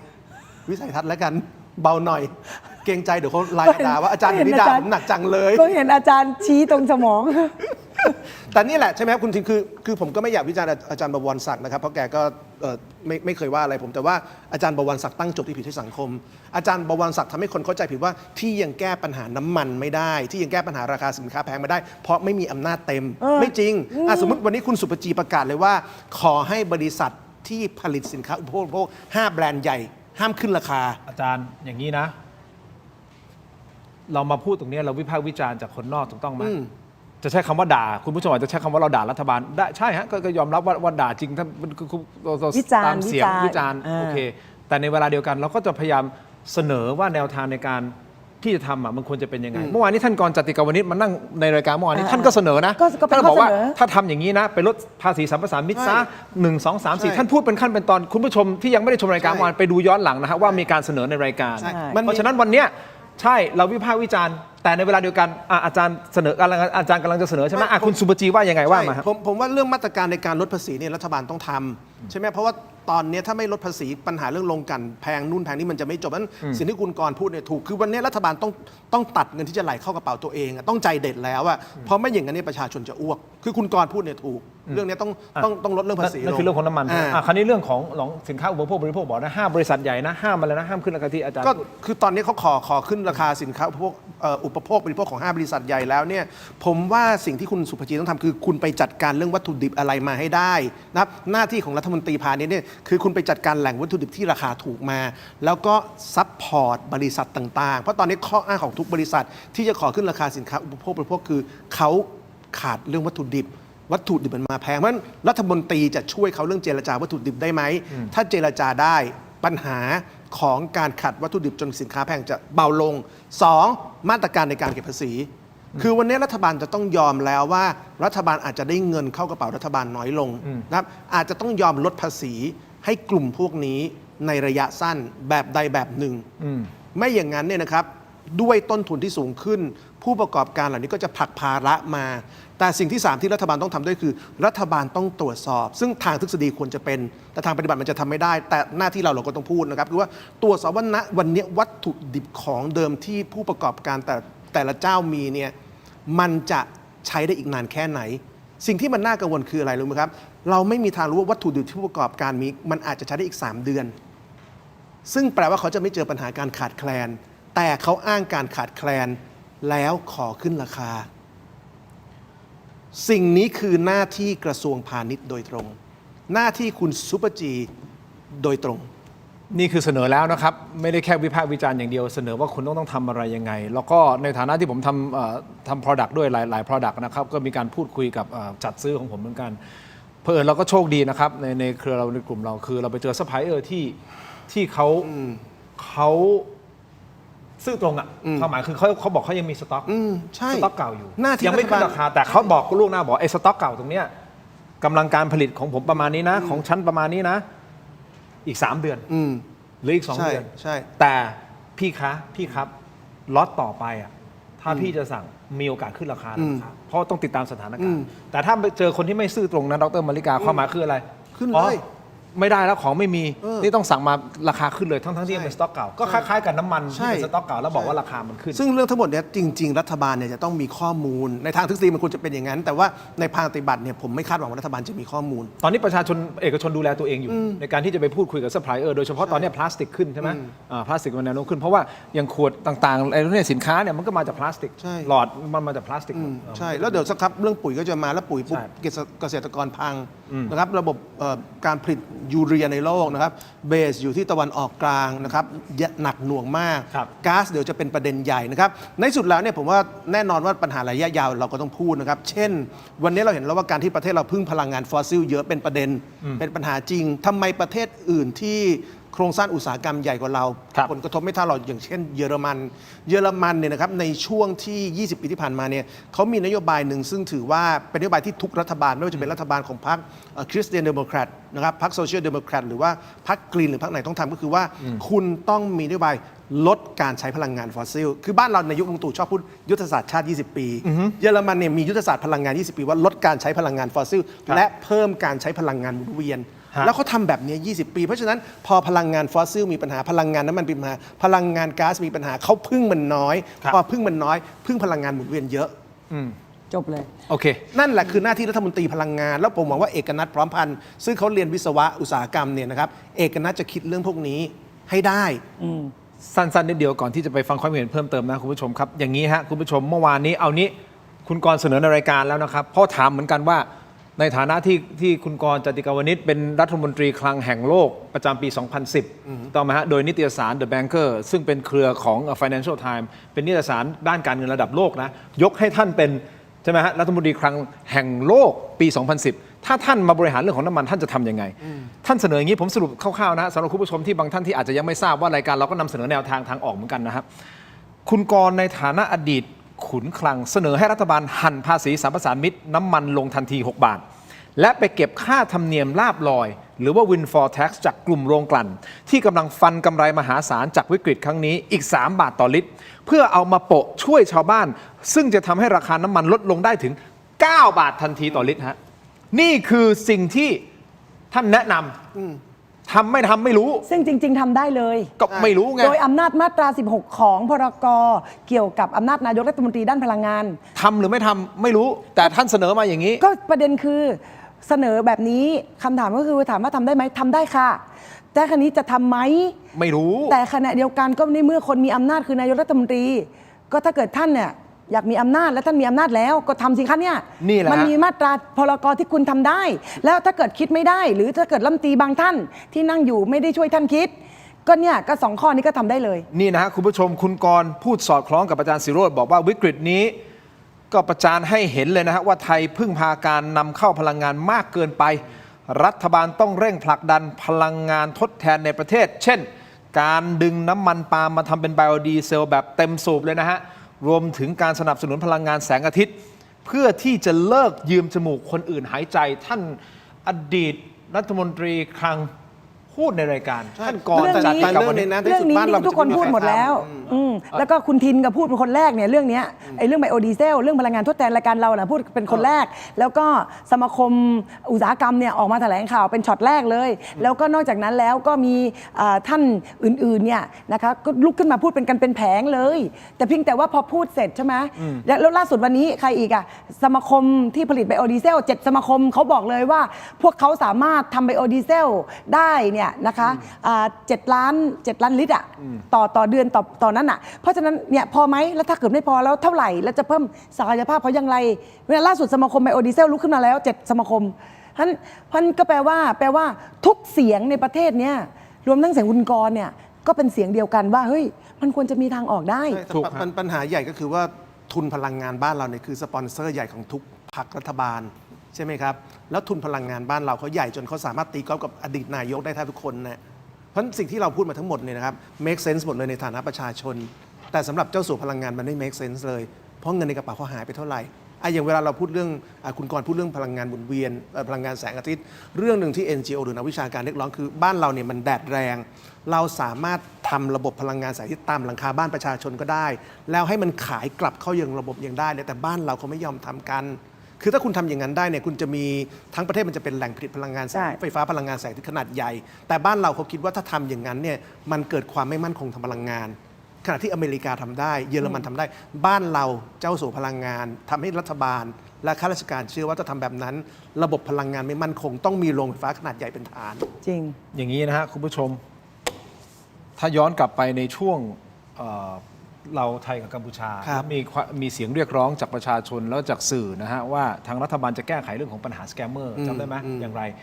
และอึกอักตลอด จนทำให้ประชาชนตั้งข้อสงสัยทำไมไม่ชัดเจนในเรื่องของการปราบสแกมเมอร์ว่าตกลงมันคืออะไรยังไง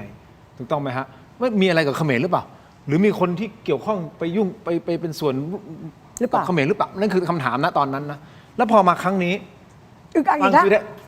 ถูกไหมอันนี้คือมีคนวิเคราะห์อย่างนี้เลยนะเนี่ยไอ้ความอึกอักมันคล้ายๆกันนะกับช่วงนั้นน่ะก็เลยเกิดคำถามว่าแล้วตกลง อึกอักอีกแล้ว ทำไมอึกอักเพราะอะไรยังไงนะครับและล่าสุดคุณผู้ชมครับมีกระแสข่าวว่าผู้ว่าราชการจังหวัดสตึงเตรงของกัมพูชานะครับท่านซอสุพุตราให้สัมภาษณ์กับสื่อมวลชนอ้างว่ากัมพูชานำเข้าน้ำมันจากไทย โดยใช้เส้นทางอ้อมผ่านสปป.ลาวใช่ไหมฮะที่พี่ติ๋งพูดไป โดยวันนี้เองครับท่านพลตรีวินไทยสุวารีโฆษกกองทัพบกนะครับเสต้อเนี่ยนะฮะชี้แจงข้อเท็จจริงระบุว่ามีการตรวจสอบและควบคุมการขนส่งน้ำมันอย่างเข้มงวดนะครับซึ่งไม่พบการลักลอบจำหน่ายให้กับกัมพูชาส่วนกรณีที่มีการเผยแพร่คลิปนายซอให้สัมภาษณ์สื่อเรื่องนำเข้าน้ำมันไทยเนี่ยผ่านทางสปป.ลาวนั้นพบว่ามีการแปลภาษาที่คลาดเคลื่อนโดยข้อความที่ถูกต้องคือยอมรับว่าในขณะที่เรามีปัญหากับประเทศไทยสินค้าไทยบางประเภทได้ผ่านแดนจากประเทศลาวเข้าสู่กัมพูชาซึ่งมีอยู่จริงครับท่านบอกงี้เพราะว่าเราไม่สามารถปิดกั้นสินค้าเหล่านั้นไม่ให้เข้าสู่กัมพูชาได้ฟังเสียงบางช่วงบางตอนครับ ខ្ញុំទទួលស្គាល់ថានៅក្រៅពេលដែលយើងមានបញ្ហាជាមួយនឹងប្រទេសថៃទំនិញមួយចំនួនបានឆ្លងចូលដែលបិទព្រំដែនជាមួយថៃហើយក៏ប៉ុន្តែទំនិញមួយចំនួនរបស់ប្រទេសថៃបានចូលមកតាមច្រករបស់ឡាវហើយឆ្លងចូលមកកម្ពុជានេះគឺពិតជាមានពីព្រោះអីពីព្រោះថាយើងមិនអាចហាមឃាត់មិនឲ្យទំនិញទាំងអស់នោះហូរចូលមកកម្ពុជាបានទេរដ្ឋាភិបាលក៏មិនអាចចេញនូវសេចក្តីសម្រេចណាមួយស្ដីពីការដាក់បំរាមទាំងស្រុងមិនឲ្យទំនិញថៃចូលមកដែរពីព្រោះអីពីព្រោះកម្ពុជាជាសមាជិករបស់អង្គការពាណិជ្ជកម្មពិភពលោកអញ្ចឹងកម្ពុជាមិនអាចបដិសេធទំនិញណាមួយរបស់ប្រទេស คิดว่ามีการลักลอบส่งน้ำมันให้กัมพูชาหรือไม่คำถามเลย มีและมีโคตรเชื่อว่าจะมี very very เชื่อ ไม่มีทางจะไม่มี very very เชื่อเลย ใช่ ใช้คำนี้เลย ใช่ครับ unbelievable ที่จะไม่มี ที่ลักลอบส่งไปให้ มีแน่นอน ก่อนหน้านี้ด้วยเรา คุณเชื่อคนในประเทศคนมีอำนาจที่บอกว่าไม่ส่งปะอะไรที่ทำให้คุณเชื่อเขา คำพูดอ่ะ คุณเชื่อเขาเหรอผมไม่เชื่อ ผมไม่ออกเสียง no comment ไม่ได้คุณต้องออกมั่งคุณไม่ได้เป็นประธาน เดี๋ยว ส จะ ภา หาว่าผมไม่เป็นกลางหาว่าผมเข้าข้างคนนู้นคนนี้คนนั้นอีก ทินคุณไม่ใช่โสพลสารัมคุณพูดได้ โสพลสารัมปิดประชุมสภาวันนี้โสพลสารัมบอกว่าห้ามเพิดปิดประชุมสภาค่ะ แต่ฉันจะบอกว่าจริง ๆ แล้วอ่ะคือไม่ต้องไปถามหรอกว่าเราเชื่อเขาหรือไม่เราเชื่อใคร แต่เราจงดูพฤติการที่เกิดขึ้น นั่นก็คือว่ารถขนส่งน้ำมันเนี่ยก็คือจอดแล้วก็เข้าไปจริง ๆ แล้วก็เป็นข่าวไปแล้ว และอันที่หนึ่งส่วนอันที่สองก็คือ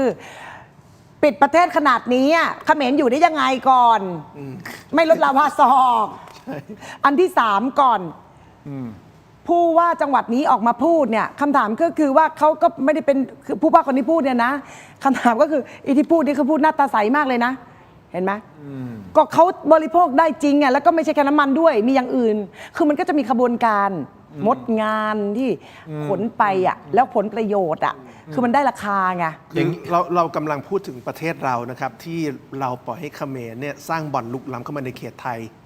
เป็นเวลา15 ปีแล้วก็มีการตัดถนนของไทยด้วยงบคนไทยเฉียดไปยังบ่อนเขมรที่ลุกเข้ามาในเขตไทย บอกเฉียดมันตรงไปเลยไม่ใช่เหรอเฉียดด้วย ตรงไปเลย อยู่ข้างในครับผมเป็นคนขี้เกรงใจไงครับผมก็ไม่อยากพูดให้เจ้าหน้าที่เขาโกรธแต่ว่าตรงๆมันก็คืออย่างนั้นนะครับมันสร้างบ่อนเข้ามาในเขตไทยแล้วเราก็เอางบคนไทยเนี่ยตัดถนนเข้าไปตรงบ่อนนะครับแล้วมันเป็นอย่างนี้15 ปี20 ปีคุณจะเอาอะไรกับประเทศนี้เพราะฉะนั้นปี2 ปีหรือเดือน3 เดือนนี้เนี่ยง่ายมาก ก็ง่ายมากกับการที่จะชายแดนเขาอยู่กันมาอย่างนี้ เอาอย่างนี้ให้ความเป็นธรรมเขาหน่อยวันนี้นะครับการแถลงของศูนย์บริหารและติดตามสถานการณ์การสู้รบในภูมิภาคตะวันออกกลางสบกนะฮะรองอธิบดีกรมธุรกิจพลังงานนะฮะท่านวุฒิทัศน์ตันติเวชนะฮะท่านได้ตอบคำถามถึงเรื่องกระแสข่าวว่ามีการส่งออกน้ำมันไปยังกัมพูชาใช่หรือไม่โดยกรมธุรกิจพลังงานขอยืนยันว่าไม่มีการส่งออกน้ำมันไปยังกัมพูชาและไม่ได้รับรายงานว่ามีการลักลอบการขนส่งน้ำมันไปยังกัมพูชาอย่างแน่นอนอันนี้ท่านแถลงแบบนี้เราก็รับไว้ รับไว้นะครับคุณผู้ชมค ครั รับบ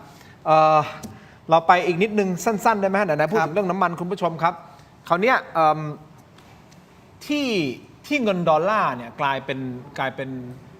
สกุลเงินที่มีการใช้กันทั่วโลกแล้วมีการเป็นสกุลกลางที่ทุกคนต้องยึดเนี่ย ค่ะ เพราะมันมาจากเรื่องของเพโตรดอลลาร์ ค่ะ ใช่ไหมฮะก็คือน้ำมันที่มันไปผูกโยงกับดอลลาร์ ครับ ซื้อขายกันตลาดโลกเป็นดอลลาร์ ค่ะ เลยทำให้เม็ดเงินดอลลาร์เนี่ยสกุลเงินดอลลาร์มันกลายเป็นแบบเป็นจุดศูนย์กลาง แต่คราวเนี้ยมันก็มีอีกทฤษฎีหนึ่งคือเฮ้ยจากปัญหาที่มันเกิดขึ้นตรงนี้นะครับมันเป็นไปได้ไหมไอ้เพโตรดอลลาร์มันจะกลายเป็นเปโตรหยวนไปเป็นเงินหยวนไป ผมไม่เชื่อเลย เป็นเงินหยวนแทนจะเป็นดอลลาร์ ผมว่าอีกนานคือผมว่าเรื่องนี้เป็นเรื่องที่พูดกันมานานเหมือนกับเรื่องที่เราได้ยินมา 20-30 ปีว่าคือ 20-30 ปีที่แล้วเนี่ยบางคนว่าจีนจะเป็นมหาอำนาจอันดับหนึ่งของโลกนะครับซึ่งมันก็ยังไม่เกิดเพราะฉะนั้นความยิ่งใหญ่ของจีนความยิ่งใหญ่ของสกุลเงินจีนเนี่ยมีมากขึ้นแน่ๆแต่ถึงขั้นจะเป็นอัตรากลางเนี่ยผมว่ายังอีกไกลนะครับผมว่าโหกว่าที่ดอลลาร์มันจะกลายเป็นค่าเงินหลักที่มันใช้เนี่ยในประเทศในโลกได้เนี่ยมันใช้เวลาไม่น้อยนะกว่าที่มันจะมาแทนเงินปอนด์ได้เนี่ยมันเป็นเวลาเกือบครึ่งศตวรรษนะมันการเปลี่ยนค่าเงินการเปลี่ยนมันไม่ใช่ปุบปับที่เราคิดว่ามันจะเปลี่ยนได้ไง แต่ตอนนี้มันมีสมาคมบริกไงบริกเนี่ยมันเริ่มต้นไปแล้วก็จะมีจีนมีรัสเซียมีอังกฤษด้วยแล้วก็มีอินเดียมีอะไรเงี้ยบริกมันเริ่มต้นไปแล้วว่าจะทำการเอาสกุลเงินของแต่ละประเทศในกลุ่มเนี่ยขึ้นมาแล้วก็โดยเฉพาะตอนนี้ก็หยวนก็ถือว่าเป็นสกุลหนึ่งที่เวลาซื้อขายของระหว่างประเทศอะไรอย่างเงี้ยก็ยอมรับกันในกลุ่มเพราะฉะนั้นอันเนี้ยมันเริ่มต้นละแต่อันที่หนึ่งนะอันที่สองก็คือว่าตอนนี้อิหร่านเนี่ยเวลาขายน้ำมันลักลอบขายอ่ะเขาก็ไม่ได้ขายเป็นดอลลาร์ก็ขายเป็นหยวน หยวน ขาย ใช่ เป็นอะไร ล่าสุด ใช่ค่ะ มีเรือลำหนึ่ง ใช่ ที่เขาให้ปล่อยผ่านเพราะว่า ใช่ ซื้อ ใครซื้อเป็นหยวนก็ปล่อยผ่านเลย เพราะฉะนั้นตอนนี้ถ้าเกิดศึกครั้งนี้อิหร่านสามารถเป็นเจ้าพ่อในเขตตะวันออกกลางนั้นได้ เปลี่ยนจากประเทศอื่นเป็นประเทศอิหร่านนะคะดิฉันคิดว่าไอ้เรื่องความที่ว่าสกุลเงินที่จะปรับเปลี่ยนไปได้บ้างเนี่ยก็มีโอกาสสูงอันเนี้ยมีโอกาสสูง ถึงแม้มันจะไม่ได้ง่ายหรือว่าทั้งประเทศนะ คือนึกง่ายๆพวกเราสมมติมีคนวางให้เรา$1,000กับ1,000หยวนเอาอะไร มันตอนนี้มันยังเป็นอย่างนั้นไง ใช่ แต่ว่า ใช่ ในทิศทางในอนาคตเนี่ย คือผมว่าหยวนแข็งขึ้นแน่ๆแต่จะบอกว่าแทนดอลลาร์เนี่ยผมว่ายังยากอยู่ คุณผู้ชมครับไหนๆพูดถึงเรื่องของอิหร่านและพูดถึงช่องแคบฮอร์มุสนิดหนึ่งคุณผู้ชมครับ เมื่อวานนี้นะฮะเป็นที่ฮือฮาในโลกโซเชียลครับ เพราะมีการออกมาให้ข้อมูลเกี่ยวกับเรื่องของคนบนเรือ คนบนเรือมะยุรีนารีนะครับ 3 คนที่อยู่บนเรือนะครับคุณผู้ชมพลเรือเอกไพโรจน์เฟื่องจันทร์ผบทรให้ข้อมูลว่ากองทัพเรือโอมานได้แจ้งประสานมาว่า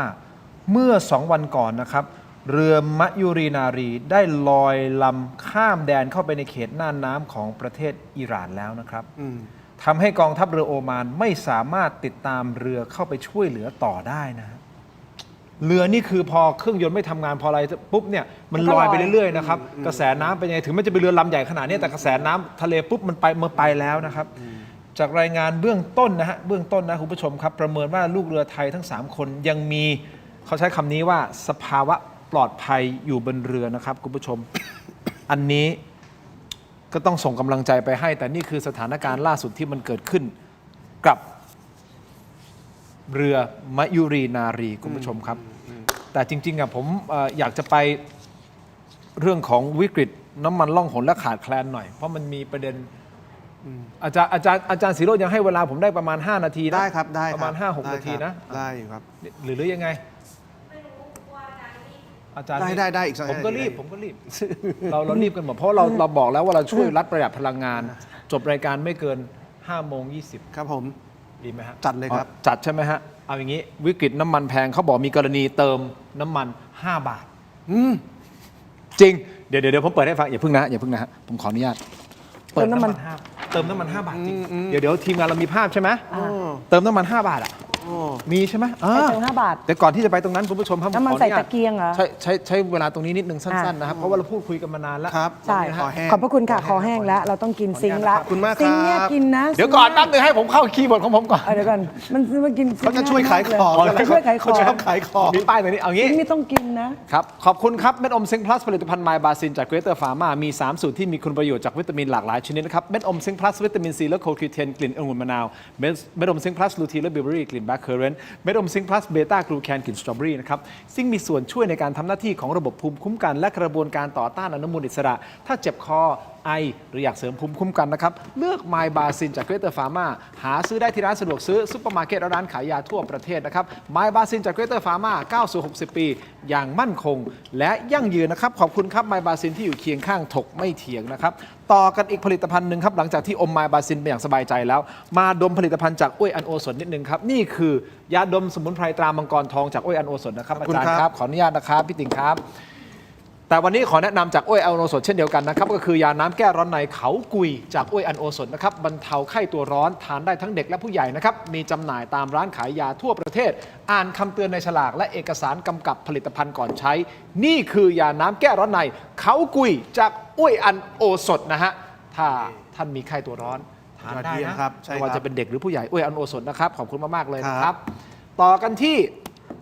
ยาท่าตุน้ำขาว 49 บาทฝาสีฟ้าตราหารคู่นะครับมาตรฐานสากลครับหาซื้อง่ายตามร้านขายยาแผนปัจจุบันทั่วไปราคาเพียง 49 บาทเข้าถึงง่ายจาก HK Pharmaceutical นะครับ 49 บาทนะครับยาท่าตุน้ำขาวแก้ท้องอืดท้องเฟ้อรักษาลำไส้อักเสบฆ่าเชื้อโรคในลำไส้นะครับขอบคุณมากๆเลยครับของ อาจารย์ ภาพสูงครับอาจารย์ครับขอบคุณมากครับอาจารย์ไม่ต้องห่วงให้เดี๋ยวผมให้อาจารย์พูดปิดท้ายแน่นอนครับขออนุญาตนะฮะจริงๆอันนี้เราก็กินกันได้เลยเนาะ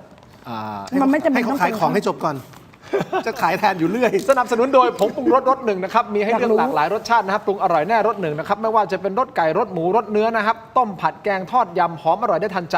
ต้องรสหนึ่งครับ No. 1ปรุงอร่อยแน่รสหนึ่งครับโปรโมชั่นพิเศษ1แถม1และโปรโมชั่นสุดคุ้มอีกมากมายหาซื้อได้แล้ววันนี้ที่ Shopee Lazada TikTok และ Gourmet Market นะฮะรวมถึงฟู้ดแลนด์และซุปเปอร์มาร์เก็ตทั่วไปปรุงอร่อยแน่รสหนึ่งนะครับขอบคุณมากๆนะครับรสหนึ่งนะครับขอบคุณมากครับต่อกันที่ BrainTech Tri Screen นะครับ BrainTech Tri Screen นวัตกรรมใหม่จอเสริมสุดล้ำที่สามารถทำงานพร้อมกันถึง4หน้าจอในเวลาเดียวกันนะครับด้วยความคมชัดระดับ Full HD และการเชื่อมต่อที่ง่ายสุดๆเพียงเสียบสาย USB Type C ก็พร้อมใช้งานได้ทันทีน้ำหนักเบาด้วยนะครับพกพาสะดวกกดเข้าไปที่หน้า Facebook Tero Digital นะครับใน Facebook อย่าลืมนะฮะตอนสั่งซื้อใส่โค้ด Let's Play AI Let's Play AI รับส่วนลดทันที 2,000 บาทนะครับขอบคุณมากๆครับ BrainTech Tri Screen นะครับต่อฮะนี่สุดท้ายแล้วนี่ขอบคุณมากๆนะครับเดี๋ยวให้อาจารย์ศิโรจน์วิเคราะห์ต่อนะครับบริษัทสะดวกสะอาดปลอดภัยจำกัดคือผู้ผลิตผงซักฟอกแบรนด์ไทยแท้ที่อยู่เบื้องหลังสินค้าคุณภาพในร้านค้าชั้นนำมากมายไม่ว่าจะเป็นแบรนด์คุ้มค่าแบรนด์ Clean Action ของ 7-Eleven และ Lotus นะแบรนด์แชมป์ของ CJ Express แบรนด์ Clean D ของ Big C นะครับและก้อนดับกลิ่นโถปัสสาวะชายแบรนด์ Apps Design สวยห้องน้ำหอมนะครับสนใจสั่งซื้อหรืออยากผลิตผงซักฟอกในแบรนด์ของตัวเองติดต่อได้ทุกช่องทางที่ชื่อว่า Thai Detergent นะครับขอบคุณมากๆเลยนะครับอันนี้ฉลองครบรอบ5 ปีรอไว้ก่อนแป๊บนึงนะเดี๋ยวอาจารย์ศิโรจน์ต้องไปแล้วผมขอเข้าประเด็นนี้หน่อยแล้วกันนะครับประชาชนจำนวนมากทั่วประเทศคุณผู้ชมครับเผชิญกับปัญหาเติมน้ำมันหาปั๊มน้ำมันที่มีน้ำมันยากเหลือเกินกรณีเติมได้แค่5 บาทฮะเติม5 บาทจริงๆฮะไปดูคลิปกันครับไม่เป็นไรไปเลยก็ได้ค่ะพี่ไม่เป็นไรครับผมจ่ายตังค์ครับหนูกลัวมันเป็นตะลุม โอเคขอบคุณครับได้เท่าไหร่นะครับ5 บาทค่ะเวรกรรมไม่เป็นไรไปเลยก็ได้เขาพูดผิดหรือเปล่า500หรือเปล่า5 บาทชัดๆคนเติมน่ารักมากคนเติมก็อายนะน้ำมันเหลือแค่นั้นเอา5 บาทอีกทีนึง5 บาทเราเติมเท่าไหร่เร็วนี่ไงโอ้โหนี่5 บาทจริงๆไม่เป็นไรครับตัวเลขหนูกลัวมันเป็นตะลุมโอเคขอบคุณครับได้เท่าไหร่นะครับ5 บาทค่ะเวรกรรมมันมีหลากหลายภาคเกษตรก็โดนภาคประมงก็โดนนะฮะสาธารณสุขกู้ภัยก็โดนหมดเลยอุตสาหกรรมพลาสติกและยาต้องโดนสุดท้ายสุดประมาณอีก2 นาทีสุดท้ายของอาจารย์ศิโรจน์นะครับคิดว่าปัญหาสถานการณ์เหล่านี้จะคลี่คลายเมื่อไหร่โอ้โห at least 2 เดือนแต่เบื้องต้นต้องช่วยกลุ่มที่เปราะบางเช่นกลุ่มเกษตรกรคุณต้องจัดน้ำมันอย่างเช่นประมงมีน้ำมันเขียวอัดน้ำมันเขียวให้ประมงเพิ่มแล้วก็อัดน้ำมันช่วยเกษตรกรโดยตรงเพิ่มต้องซัพพอร์ตกลุ่มปั๊มหลอดนะครับซึ่งตอนนี้เขาขายน้ำมันดีเซลราคาที่แพงมากเพราะรัฐบาลไม่ช่วยเขาไปซัพพอร์ตกลุ่มปั๊มหลอดเพราะปั๊มหลอดจะเป็นตัวกระจายน้ำมันไปยังกลุ่มคนลากย่าในชนบทแล้วก็กลุ่มรถกู้ภัยรถกู้ชีพเขาต้องไม่ขาดน้ำมัน3 ส่วนนี้คือเรื่องเปราะบางที่ต้องทำครับได้ครับอาจารย์เดี๋ยวอาจารย์ต้องรีบไปแล้วผมขอบคุณอาจารย์ก่อนเลยนะในช่วงนี้นะฮะเดี๋ยวลาอาจารย์ขอบคุณครับติ่งครับขอบคุณครับโทษทีครับพอดีขออภัยกินเวลานิดนึงอาจารย์เชิญแล้วทีมงานมาช่วยอาจารย์ขนของหน่อยได้เลยครับไปแล้วอาจารย์เชิญแล้วครับขอบคุณมากครับอาจารย์ครับอันนี้รายการยังไม่จบใช่ไหมคุยกันอีกนิดนึงยังมี2-3 ประเด็นเดี๋ยวจะได้ จะได้จัดเต็มนิดนึงแต่อาจารย์ศิโรจน์ต้อง move ก่อนนะฮะขอบคุณนะครับ อย่างนี้คำถามเดียวกันฮะคิดว่า จะขี้คายได้เมื่อไหร่พี่ติ่งคิดว่า คือ จากประสบการณ์เป็นทั้งนักข่าวด้วยเป็นทั้ง คือเราสังเกตจากวิกฤตตอนโควิด การคลี่คลายตอนนั้นก็คือพอหลังจากควบคุมโรคได้อะทุกอย่างมันก็ค่อยๆ คลี่คลายได้เลยนะคะแต่ขณะเดียวกันกรณีพลังงานอะมันแตกต่างกัน ตรงที่ว่ามันเรื่องเกี่ยวกับซัพพลายเชนต่างๆใช่ไหมเพราะฉะนั้นเนี่ยเท่ากับว่าตอนนี้ถ้าเกิดสมมตินะคะสงครามมันสงบเนี่ยแต่วิกฤตเศรษฐกิจอะมันยังไม่คลี่คลายง่ายหรอกมันยาวเพียงแต่ว่าปัจจัยที่เรามีอยู่ในประเทศเราจัดสรรก่อนจัดสรรให้เป็นธรรมแล้วก็คลี่คลายสถานการณ์ภายในประเทศใดประเทศหนึ่งประเทศนั้นการบริหารจัดการของรัฐบาลเนี่ยนะคะให้มันคลี่คลายแต่ว่าถ้าเกิดลักษณะที่ว่าไอ้พวกแบบซัพพลายเชนทั้งหลายที่มันจะต้องมาจากต่างประเทศอ่ะไอ้พวกปัจจัยการผลิตทั้งหลายพวกนั้นอ่ะดิฉันคิดว่ามันจะไปเผชิญกับศึกใหญ่หลังจากที่สงครามจบและมันจริงๆสงครามก็ไม่ได้ทำท่าจะจบด้วยดูว่ายากใช่ไหมยากแล้วก็เพราะฉะนั้นคือการจัดการก็คือต้องบริหารจัดการโดยช่วยกันภายในประเทศให้มากบริหารจัดการโดยที่ดึงศักยภาพนะคะทางการทูตนะคะแล้วก็ทูตทางด้านการเมืองต่างๆเนี่ยแต่ละประเทศที่มันเป็นคนที่ยังมีอยู่อย่างรัสเซียเราต้องพึ่งเขาจีนเงี้ยเราต้องพึ่งพาเขาว่าอะไรที่เราขอแบ่งปันซื้อขายจากเขาได้บ้างและรวมทั้งอเมริกาซึ่ง3ประเทศหลักนี้นอกเหนือจากเขาอย่างเช่นกรณีน้ำมันเนี่ยอเมริกาผลิตมากที่สุดนะแต่ว่าเรามีตรงส่วนนั้นมากน้อยแค่ไหนอย่างไรอย่างเงี้ยเพราะฉะนั้นไอ้เรื่องพวกนี้ส่วนหนึ่งแต่ว่าเรื่องที่จะต้องมีการลดภาระประชาชนเนี่ยอันนี้รัฐบาลต้องคิดให้มากส่วนขณะเดียวกันเนี่ยจะต้องไปบริหารจัดการกองทุนต่างๆที่จะต้องไปซับซิดีประชาชนไม่ใช่แค่กองทุนพลังงานเดี๋ยวจะต้องมีกองทุนที่เกี่ยวข้องกับการซัพพอร์ตซับซิดีเรื่องของแพงด้วยอย่างเช่นสมมติของขึ้นไปสมมติไข่ก่อนเดี๋ยวตัวชี้วัดคือไข่กับมาม่าเพราะตอนนี้บรรดาพวกผู้ผลิตเขาเตรียมขึ้นแท่นแล้วตอนนี้กำลังคุมราคาอยู่นะคะเพราะฉะนั้นเนี่ยถ้าเกิดวิกฤตเมื่อใดพวกนี้จะขึ้นเลยบาท2 บาท 3 บาทขึ้นเลยขึ้นได้แต่ทีนี้เพราะฉะนั้นเนี่ยปัจจัยพวกนี้มันกำลังเตรียมที่จะก่อมันจะยิ่งกว่าสงครามอีกกำลังก่อตัวอยู่แล้วกำลังจะมาและสงกรานต์ก็กำลังจะมาด้วยใช่ค่ะมันจะหลายอย่างแล้วนะฮะการเดินทางใช่ค่ะแล้วกรณีสงกรานต์นี่สำคัญมากเลยนะคะเพราะว่าคราวที่แล้วจำได้ไหมคะรัฐบาลพลเอกประยุทธ์เคยโดนด่าตอนสงกรานต์ที่ห้ามขึ้นรถอะไรต่างๆเพราะฉะนั้นเนี่ยอันนี้มันจะเป็นเขาเรียกว่าวัฒนธรรมของประชาชนชาวไทยคุณหักดิบอารมณ์ประชาชนไม่ได้ไงดังนั้นอันนี้ก็ต้องบริหารจัดการอย่างเช่นต้องบริหารเรื่องการเดินทางแล้วไหมรถอะไรคู่หรือขี้ควรจะต้องเดินทางอันนี้ก็ต้องพูดละเหมือนแบบที่คุณยกตัวอย่างเมียนมานะอันนั้นก็คือบางประเทศเขาก็บริหารจัดการอย่างนั้นแล้วเราเนี่ยคือสามารถเอาโมเดลหลายๆโมเดลเนี่ยมาวางแผนได้เลยว่าจะเอาโมเดลตรงไหนยังมีความคาดหวังนะครับว่าสุดท้ายพอรัฐบาลวันนี้บทนายกแล้วใช่ไหมครับเสร็จปุ๊บเนี่ยเอาแหละอำนาจเป็นนายกเต็มที่แล้วถูกต้องไหมครับก็จัดการแล้วผมคาดหวังนะว่าจะออกมาแล้วบอกโอเคนี่คือสิ่งที่เราจะทำ1 2 3 4 5 6 7 8 9 10ปุ้งม้วนเดียวจบประชาชนเห็นแล้วเห็นภาพแล้วโอเคเราไปต่อคาดหวังว่าจะเป็นอย่างนั้นคาดหวังว่าจะเป็นอย่างนั้นและดิฉันก็มั่นใจว่าการที่มีอำนาจแบบเบ็ดเสร็จของรัฐบาลชุดนี้แล้วก็แม้ขนาดที่เขามั่นใจว่าเขาสามารถอยู่ได้ยาวเนี่ยดังนั้นดิฉันก็คิดว่าก่อนที่จะอยู่ยาวเนี่ยมันต้องนึกถึง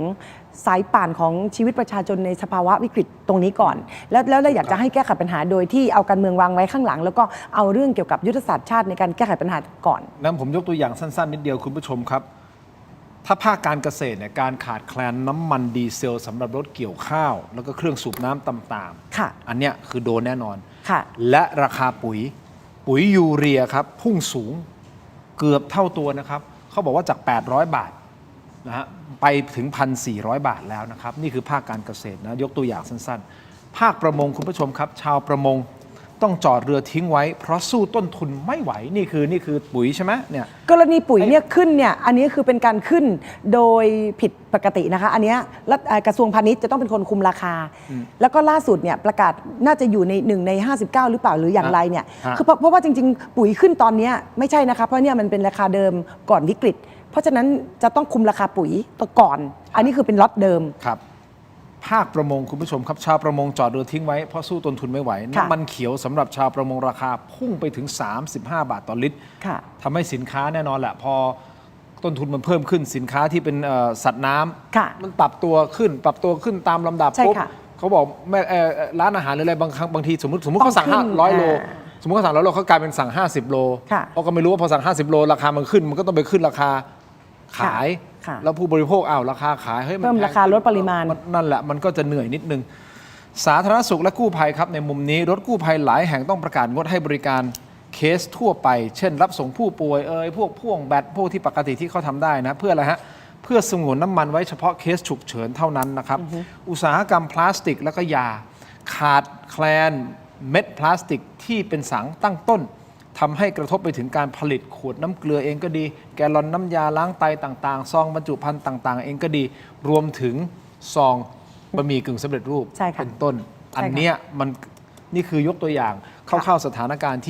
ที่เรากำลังพูดคุยกันอยู่นะครับส่วนทางด้านของท่านพิพัฒน์ราชกิจประการที่บอกว่าจะจับแก้ผ้าดูทีละคนว่าใครกักตุนเนี่ยผมไม่แน่ใจว่าทางทีมงานตามสถานการณ์แล้วยังมีความคืบหน้ายังไงไหมยังประชุมอยู่หรือเปล่าหรือยังไงหรือมีตรวจสอบให้ผมนิดนึงนะครับผมอยากรู้เหลือเกินนะว่าสุดท้ายสุดเนี่ยจะหาได้ไหมว่าไอ้น้ำมันที่มันหายไปมันหายไปไหนแล้วใครกักตุนไว้ถ้ามีคนกักตุนนะครับผมก็ไม่รู้เหมือนกันว่ามีหรือไม่มีแต่ว่าประชาชนสงสัยสื่อสงสัยทุกคนสงสัยนะครับว่าตกลงมันไปไหนถูกต้องไหมครับในระหว่างที่ทีมงานหาข้อมูลเพิ่มเติมผมขออนุญาตไปที่เกาะเกชเกาะเกชนิดนึงทั่วโลกจับตาเกาะเกชทำไมต้องจับตาผมเล่าอย่างนี้ให้คุณผู้ชมฟังก่อนนะครับนี่คือข้อมูลครับสาเหตุที่เกาะนี้ถูกจับตาอย่างหนักในช่วงนี้เพราะว่าสื่อต่างประเทศรายงานว่าอิหร่านได้เปลี่ยนเกาะเกชให้กลายเป็นเมืองขีปนาวุธใต้ดินครับโดยมีรายละเอียดที่น่าสนใจดังนี้นะฮะใช้ธรรมชาติเป็นเกราะกำบังครับอิหร่านได้ขุดเจาะพื้นที่ใต้ถ้ำเกลือเพื่อสร้างฐานทัพใต้ดินโดยอาศัยความหนาแน่นของชั้นหินปูนและโครงสร้างทางธรรมชาติเป็นเกราะป้องกันชั้นยอดซึ่งทนทานและยากต่อการถูกทำลายแม้ศัตรูจะใช้ระเบิดเจาะบังเกอร์ก็เจาะได้ยากมากคือเกาะตรงนี้นะครับ 2. คลังแสงและอาวุธลับภายใต้ฐานทัพนี้นะครับไม่ได้มีแค่ป้องกันเท่านั้นนะฮะแต่ยังเป็นจุดซุกซ่อนอาวุธยุทโธปกรณ์จำนวนมหาศาลทั้งฐานขีปนาวุธและฝูงเรือเร็วโจมตีที่พร้อมปฏิบัติการนะครับคุณผู้ชมครับอันนี้มันเป็นฐานทัพลับใช่หรือไม่และทำไมมันถึงออกมามีข่าวตอนนี้ถึงแม้มันจะเป็นฐานทัพลับก็ตามหรือมีการตั้งใจปล่อยข่าวให้โลกรับรู้โชว์ของอย่างนี้หรือเปล่าถ้าในมุมของข่าวถ้าจะให้ดร.มาริกาลองวิเคราะห์คือแน่นอนแหละเราก็ไม่รู้ข้อเท็จจริงข้างในเป็นยังไงแต่เขากำลังถูกจับตาอยู่ว่าจะมีฐานทัพใต้ดินแล้วทำไมถ้ามันเป็นความลับจริงๆทำไมช่วงนี้มันถูกปล่อยออกมาถ้าในมุมของข่าวเพราะพี่ติ่งก็เป็นนักข่าวมาก่อนถูกไหมในมุมของการปล่อยข่าวเรื่องของยุทธศาสตร์ในการสื่อสารแบบเนี้ยพี่ติ่งคิดว่าข่าวนี้ถูกปล่อยออกมาเพื่อที่จะโชว์ว่าเฮ้ยว่ามีของดีนะหรือว่ามันหลุดออกมาหรือยังไงไม่หรอกต่างคนต่างเบลมกันเพื่อไม่ให้เกิดอันนี้บลัฟกันใช่ไหมบลัฟกันฉันมีฐานทัพใต้ดินนี่เจาะยากนะอะไรบลัฟกันเพราะว่าตอนนี้ต่างฝ่ายต่างก็ไม่ลงนะเพราะว่าคุณทรัมป์เองก็พยายามโทรหาปูตินโทรหาสีจิ้นผิงโทรหาประเทศทั้ง7เพื่อที่จะเข้าไปควบคุมเอาต่างๆจนกระทั่งไม่ได้รับความร่วมมือเลยนะเพราะฉะนั้นเนี่ยเขาพยายามหาทางลงแต่มันลงไม่ได้อันนี้ก่อนส่วนกรณีอิหร่านเนี่ยเขาก็ไม่ต้องหาทางลงอะไรเลยเพราะอิหร่านก็คือมันลงอยู่แล้วตอนนี้เขาไปของเขาอยู่อย่างเงี้ยดันไปเรื่อยๆเขาก็ดันไปเรื่อยๆอย่างเงี้ยแล้วเขาก็คิดว่าถ้าเกิดดันไปเรื่อยๆเขาก็ยันได้เขาคงไม่ให้ใครมาทำเขาแหลกไปกว่านี้หรอกอย่างเงี้ยเพราะฉะนั้นก็คือแปลว่าตอนนี้ก็คือบลัฟกันไปเรื่อยๆอย่างนี้นะคุณผู้ชมเกาะเกชเนี่ยมีขนาดประมาณ 1,445 ตารางกิโลเมตรก็คือขนาดก็เกือบเท่าจังหวัดปทุมธานีนะครับมีประชากรอยู่ประมาณ 148,000 คน140,000 คนถูกแล้วฮะเกาะเกสนะคือเกาะที่ใหญ่ที่สุดในอ่าวเปอร์เซียเป็นเกาะของอิหร่านนะครับคุณผู้ชมที่ตั้งอยู่ในช่องแคบฮอร์มุสเขาบอกว่าเกาะนี้โด่งดังในฐานะพิพิธภัณฑ์ธรณีวิทยาแบบเปิดโล่งจากถ้ำเกลือที่ซับซ้อนป่าโกงกาง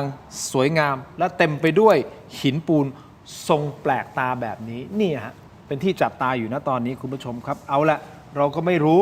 ว่าสุดท้ายเนี่ยคือข่าวมันหลุดออกมาว่าเป็นฐานทัพนะที่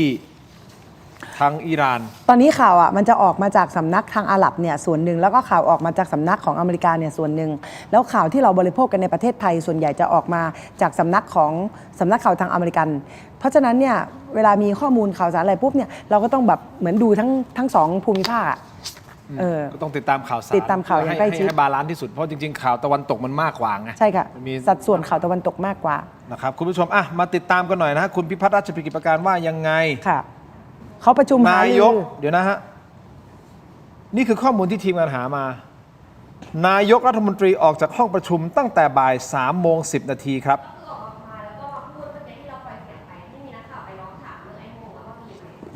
ภาพเมื่อสักครู่ที่เราเปิดเป็นภาพนายก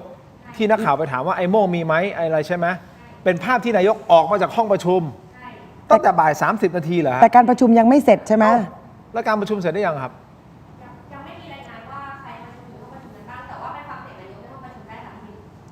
ไปฟังเสียงนายกในห้องประชุมกันหน่อยครับฟังครับ จนถึงปัจจุบันนี้ประเทศไทยก็ยังยืนยันได้ว่าเรายังไม่ได้มีปัญหาในเรื่องของการสำรองน้ำมันแล้วก็การเข้ามาของน้ำมันดิบนะครับเรายังสามารถที่จะสั่งซื้อแล้วก็ทุกท่านที่เกี่ยวข้องได้ให้ความเชื่อมั่นกับพี่น้องประชาชนด้วยปัญหาทุกวันนี้มันกลายเป็นว่าพอประชาชนเกิดความกังวลทั้งที่ตัวซัพพลายยังไม่ได้ลดลงไปเลยแต่พอเกิดความกังวลปุ๊บก็เอาพูดง่ายๆตู้ ATM มีอยู่ตู้เนี้ยใส่เงินไว้3 ล้านบาทแต่จะมาเบิก10 ล้านบาทเท่าไหร่มันก็ไม่พอนะครับแล้วการที่จะมาเติมเข้าเนี่ยมันก็มีเวลาในการเติมคือเราไม่สามารถจะเติมให้มีปริมาณน้ำมันอยู่เต็มปั๊มอยู่ตลอดเวลาได้เขาก็มีวงรอบของเขาเพราะฉะนั้นตรงนี้เราก็จะมาปรับในเรื่องพวกนี้นะครับมีการหาวิธีในการที่จะทำยังไงก็ตามที่จะให้ประชาชนเกิดความมั่นใจเมื่อเกิดความมั่นใจแล้วนะครับการที่มากันเต็มปั๊มเนี่ยก็จะไม่มีปัญหาเหมือนที่ผ่านมาตรงนี้ก็จะมีวิธีการดำเนินการในวันนี้ก็ต้องมีการขอความร่วมมือในเรื่องของเวลาที่มันต้องผ่อนผันให้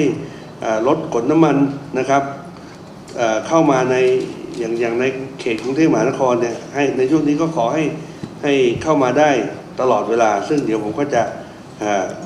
ขอความร่วมมือผ่านไปยังท่านผู้บัญชาการตำรวจแห่งชาตินะครับเพราะว่าถือว่านี่ก็เป็นนโยบายของรัฐบาลที่จะต้องทำให้เกิดการเข้าถึงน้ำมันของพี่น้องประชาชนแล้วก็ลดความวิตกกังวลต่อไปนะครับถ้าฟังสิ่งที่ท่านนายกรัฐมนตรีพูดนั่นหมายความว่าเรายังไม่ได้มีวิกฤตน้ำมันขาดแคลนใช่ไหมผมสรุปงี้ได้ไหมถูกต้องไหมครับแล้วก็ถ้าผมจับใจความได้ท่านกำลังจะบอกว่าก็คือด้วยความวิตกกังวลของผู้คนก็เลยแห่กันไปเติมสมมติที่ท่านยกตัวอย่าง ATM ตู้ ATM นี่มีเงินแค่3 ล้านแต่พอประชาชนวิตกเฮ้ยจะต้องถอนเงินออกมาแทนที่3 ล้านมันจะพอในตู้นี้กลายเป็นว่ามาถอนเงิน10 ล้านมันเป็นไปไม่ได้มันก็เลยทำให้หมดทำให้เงินสดในตู้ ATM หมดอันนั้นคือให้ผมพยายามจะลำดับ ใช่นายกพูดแบบนั้น ในสิ่งที่นายกพูด นายกพูดแต่นายกพูดน่าจะฟังมาจากการรายงานในห้องประชุมแล้วท่านก็ออกมาก่อนใช่ไหมเพราะฉะนั้นท่านก็น่าจะจับประเด็นได้เท่านั้นนะคะแต่ขณะเดียวกันหัวหน้าสบกเนี่ยคือคุณพิพัฒน์นั่งประชุมต่อใช่ไหมล่ะโดยสรุปเลยก็คือถ้าเกิดสิ่งที่นายกพูดออกมาในวันนี้มันจะระงับความแพนิคได้หรือไม่เนี่ยดิฉันไม่ทราบแต่ดิฉันคิดว่าข้อเท็จจริงที่ท่านนายกพูดออกมาเนี่ยข้อเท็จจริงยังไม่ครบณเวลานี้เนี่ยปัญหาคือไม่ได้เกี่ยวกับการแพนิคของประชาชนแล้วเพราะประชาชนเนี่ยถือกระติกคนไปคนละกระติกมีเงินอยู่จำนวนหนึ่งไม่ได้มีเงินมากพอที่จะไปตุนแต่คนตุนเวลานี้มันไม่ใช่ประชาชนเพราะมันอยู่ที่โรงกลั่นอยู่ที่คลังน้ำมันอยู่ที่ผู้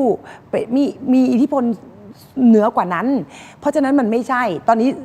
รับทราบพร้อมกันหมดแล้วนะอย่างนี้คุณติ่งคุณผู้ชมนิดเดียวสั้นๆฮะผมเห็นด้วยกับสิ่งที่ท่านนายกพูดว่าน้ำมันมีเท่านี้แล้วคนมันเติมเยอะ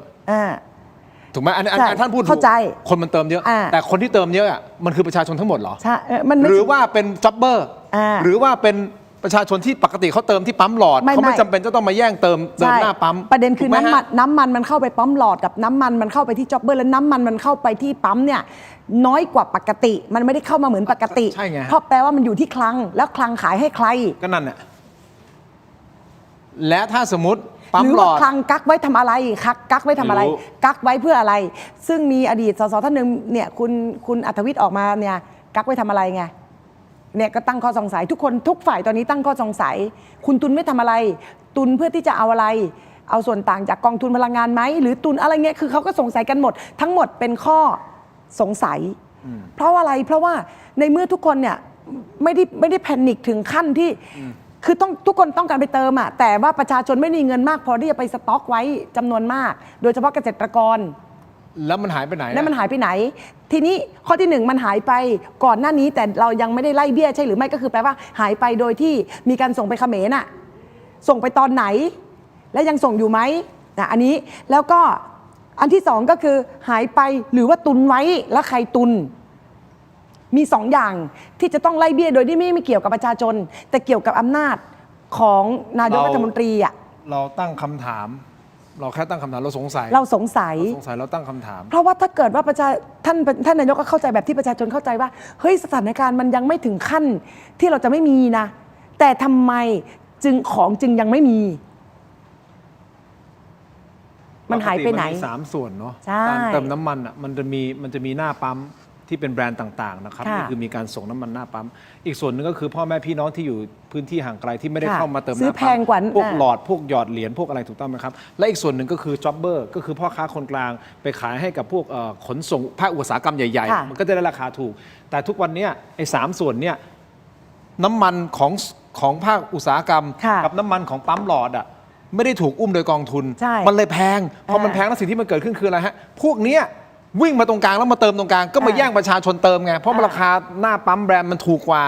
ถูกต้องไหมฮะพอมันเติมเสร็จปุ๊บอ้าวจากแต่ก่อนความต้องการมันแค่ตรงกลางเนี่ยสมมติแค่10ใช่ไหมอยู่ดีๆมันมาอีก5มันเป็น20แล้วมันจะไปพอได้ยังไง ก็ต้องไล่ให้เจอไง ก็นี่ไง หนึ่งก็คือเป็นแบบที่คุณทินพูดไหมและสองก็คือว่าแล้วพวกโรงกลั่นเนี่ย โอเค ที่นั่งนิ่งๆอยู่ตรงเนี้ย เราไม่รู้ ยังไงอย่างเงี้ ก็ ย รอดูกันต่อไปก็เดี๋ยวรอติดตามรายงานเพราะตอนนี้ผมต้องจบรายการแล้วยังประชุมกันไม่เสร็จนะฮะ สำหรับท่านพิพัฒน์นะครับไม่เป็นไรเดี๋ยวคงมีข้อมูลเพิ่มเติมในวันพรุ่งนี้ ค่ะ แต่ที่แน่ๆฮะสิ่งหนึ่งที่อยากให้คุณผู้ชมดูครับ มีกล่องนี่นะฮะคุณผู้ชมครับนี่ขออนุญาตพี่ติ๊กอ้ายะฉลองครบรอบ 5 ปีถกไม่เถียงนะครับแฟนรายการตัวจริงห้ามพลาดกับบ็อกเซตสุดพรีเมียมราคาเพียง 799 บาท ประกอบไปด้วย 3 ไอเทมสุด Exclusive นะครับนี่คือเสื้อรุ่นประวัติศาสตร์นี่ผมเปิดให้ดูเอ้าคุณไปปิดเทปนี่เสื้อรุ่นประวัติศาสตร์ของเรา 5 ปีนะบ็อกเซตแบบนี้นะครับคุณผู้ชมเป็นตัวอย่างนะครับนี่คือเสื้อตัวนี้ 799 บาทสำหรับบ็อกเซตนี้นะครับจะมีเสื้อตัวนี้อันนี้คือเราทำกับ Grand Sport นะฮะซึ่ง Grand Sport ตรงนี้นะครับคุณผู้ชมครับเป็น Limited Edition นะฮะ Grand Sport เนื้อผ้า Micro Filament นี่นะฮะ Micro Filament เนื้อนุ่มนะฮะบางเบาสบายเลยนะครับนี่เป็นลายแบบนี้ถกไม่เถียงนะครับนี่คือไอเทม1นะครับส่วนไอเทมต่อมานี่เป็นสติ๊กเกอร์เขาบอกแล้วอะไรนะทินน้อย100 ล้านเหรอ อะไรนะทินน้อย100 อาชีพทินน้อย100 อาชีพสติ๊กเกอร์ซึ่งจะเป็นหน้าต่างๆไปติดโทรศัพท์มือถือได้ถ้าต้องการนะหรืออยากจะหลอนกลางคืนก็ไปติดในหน้ากระจกห้องน้ำพอเดินห้องน้ำเจอผมก็หลอนๆก็ได้นะฮะอันนี้ฮะสติ๊กเกอร์นะ10 สีหน้าของผมนะครับคุณผู้ชมครับนี่เป็นสติ๊กเกอร์นะครับส่วนอีกอันหนึ่งคุณผู้ชมครับนี่ไอเทมที่3ไอเทมนี้ครับอันนี้เป็นยาดมแล้วเถียงต่อได้เนี่ยดมแล้วเถียงต่อได้นะครับอันนี้เป็นเคสยาดมซึ่งต้องขอบคุณนะฮะนี่อ้วยอันโอสถเขาทำให้เรานี่ข้างในเป็นอ้วยอันโอสถครับสุดยอดเท่ไหมเนี่ยมูลค่ารวมกันแล้วนะครับมันแพงกว่า799แต่เราขายในราคา799คุณผู้ชมนี่ฮะเนี่ยพี่ติ่งดูเสื้อเนี่ย ดีมากเลยมือเลิศอ่ะ สุดยอดอ่ะ มือเลิศอ่ะ สุดยอดอ่ะอ้ยะโอ้โหเอาไปเลย ใจสุดๆใจสุดๆข แล้ อ ว บ ท่าน คุณ ผู้ช มาก ม พี่ติ่ง เสื้อเขาเก๋เสื้อจะกันนักกีฬาฟุตบอลเลยแหละ อ้าวแกรนด์สปอร์ตอ่ะของดีอ่ะดีอ่ะแล้วเขาทำให้เรานี่โอ้โหสวยคุณผู้ชมถ้าสนใจบ็อกเซตนี้นะครับฉลองครบรอบ 5 ปีของเรานะครับเป็นแรร์ไอเทมจริงๆนะฮะรอบเดียวไม่มีผลิตเพิ่มนะครับมีจำนวนจำกัดนะสแกน QR Code หน้าจอตอนนี้นะเพื่อการสั่งซื้อนะครับคุณผู้ชมครับขอบคุณมากๆเลย ผู้ชายผู้หญิงใส่ได้หมดนะทุกคน ได้หมดขอบคุณพี่ติ๋งด้วยนะฮะที่ใส่ให้กับเราน่ารักจริงๆนะครับและโอ้นี่มีลายเซ็นผมอยู่ข้างในมีข้อความ มีลายเซ็นด้วย มีข้อความจากผม ฉันคิดว่าครบรอบ 5 ปีคุณควรจะจัดทอล์กโชว์รายการแล้วนะเดี่ยวไมโครโฟนเหมือนโน้ตอุดมอ่ะครั้งที่ 1มันอยู่ในจิตใต้สำนึกของเราครับ แต่คุณผู้ชมท่านไหนอยากจะให้ผมเขียนข้อความเพิ่มเติมทางทีมงานบอกว่าสามารถที่จะ request เข้ามาได้นะฮะแต่ลายมือผมแบบเด็กป .2 มากนะครับเอาละครบถ้วนสมบูรณ์สำหรับวันนี้นะครับขอบคุณทุกท่านสำหรับการติดตามพี่ ริงๆครับ ขอบคุณมากค่ะ ขอบมากครับ ขอบคุณ ขอบคุณ มาก คุณผู้ชมทุกท่านที่ติดตามนะครับแล้วพบกันใหม่ครับ สวัสดีครับ สวัสดีค่ะทุกคน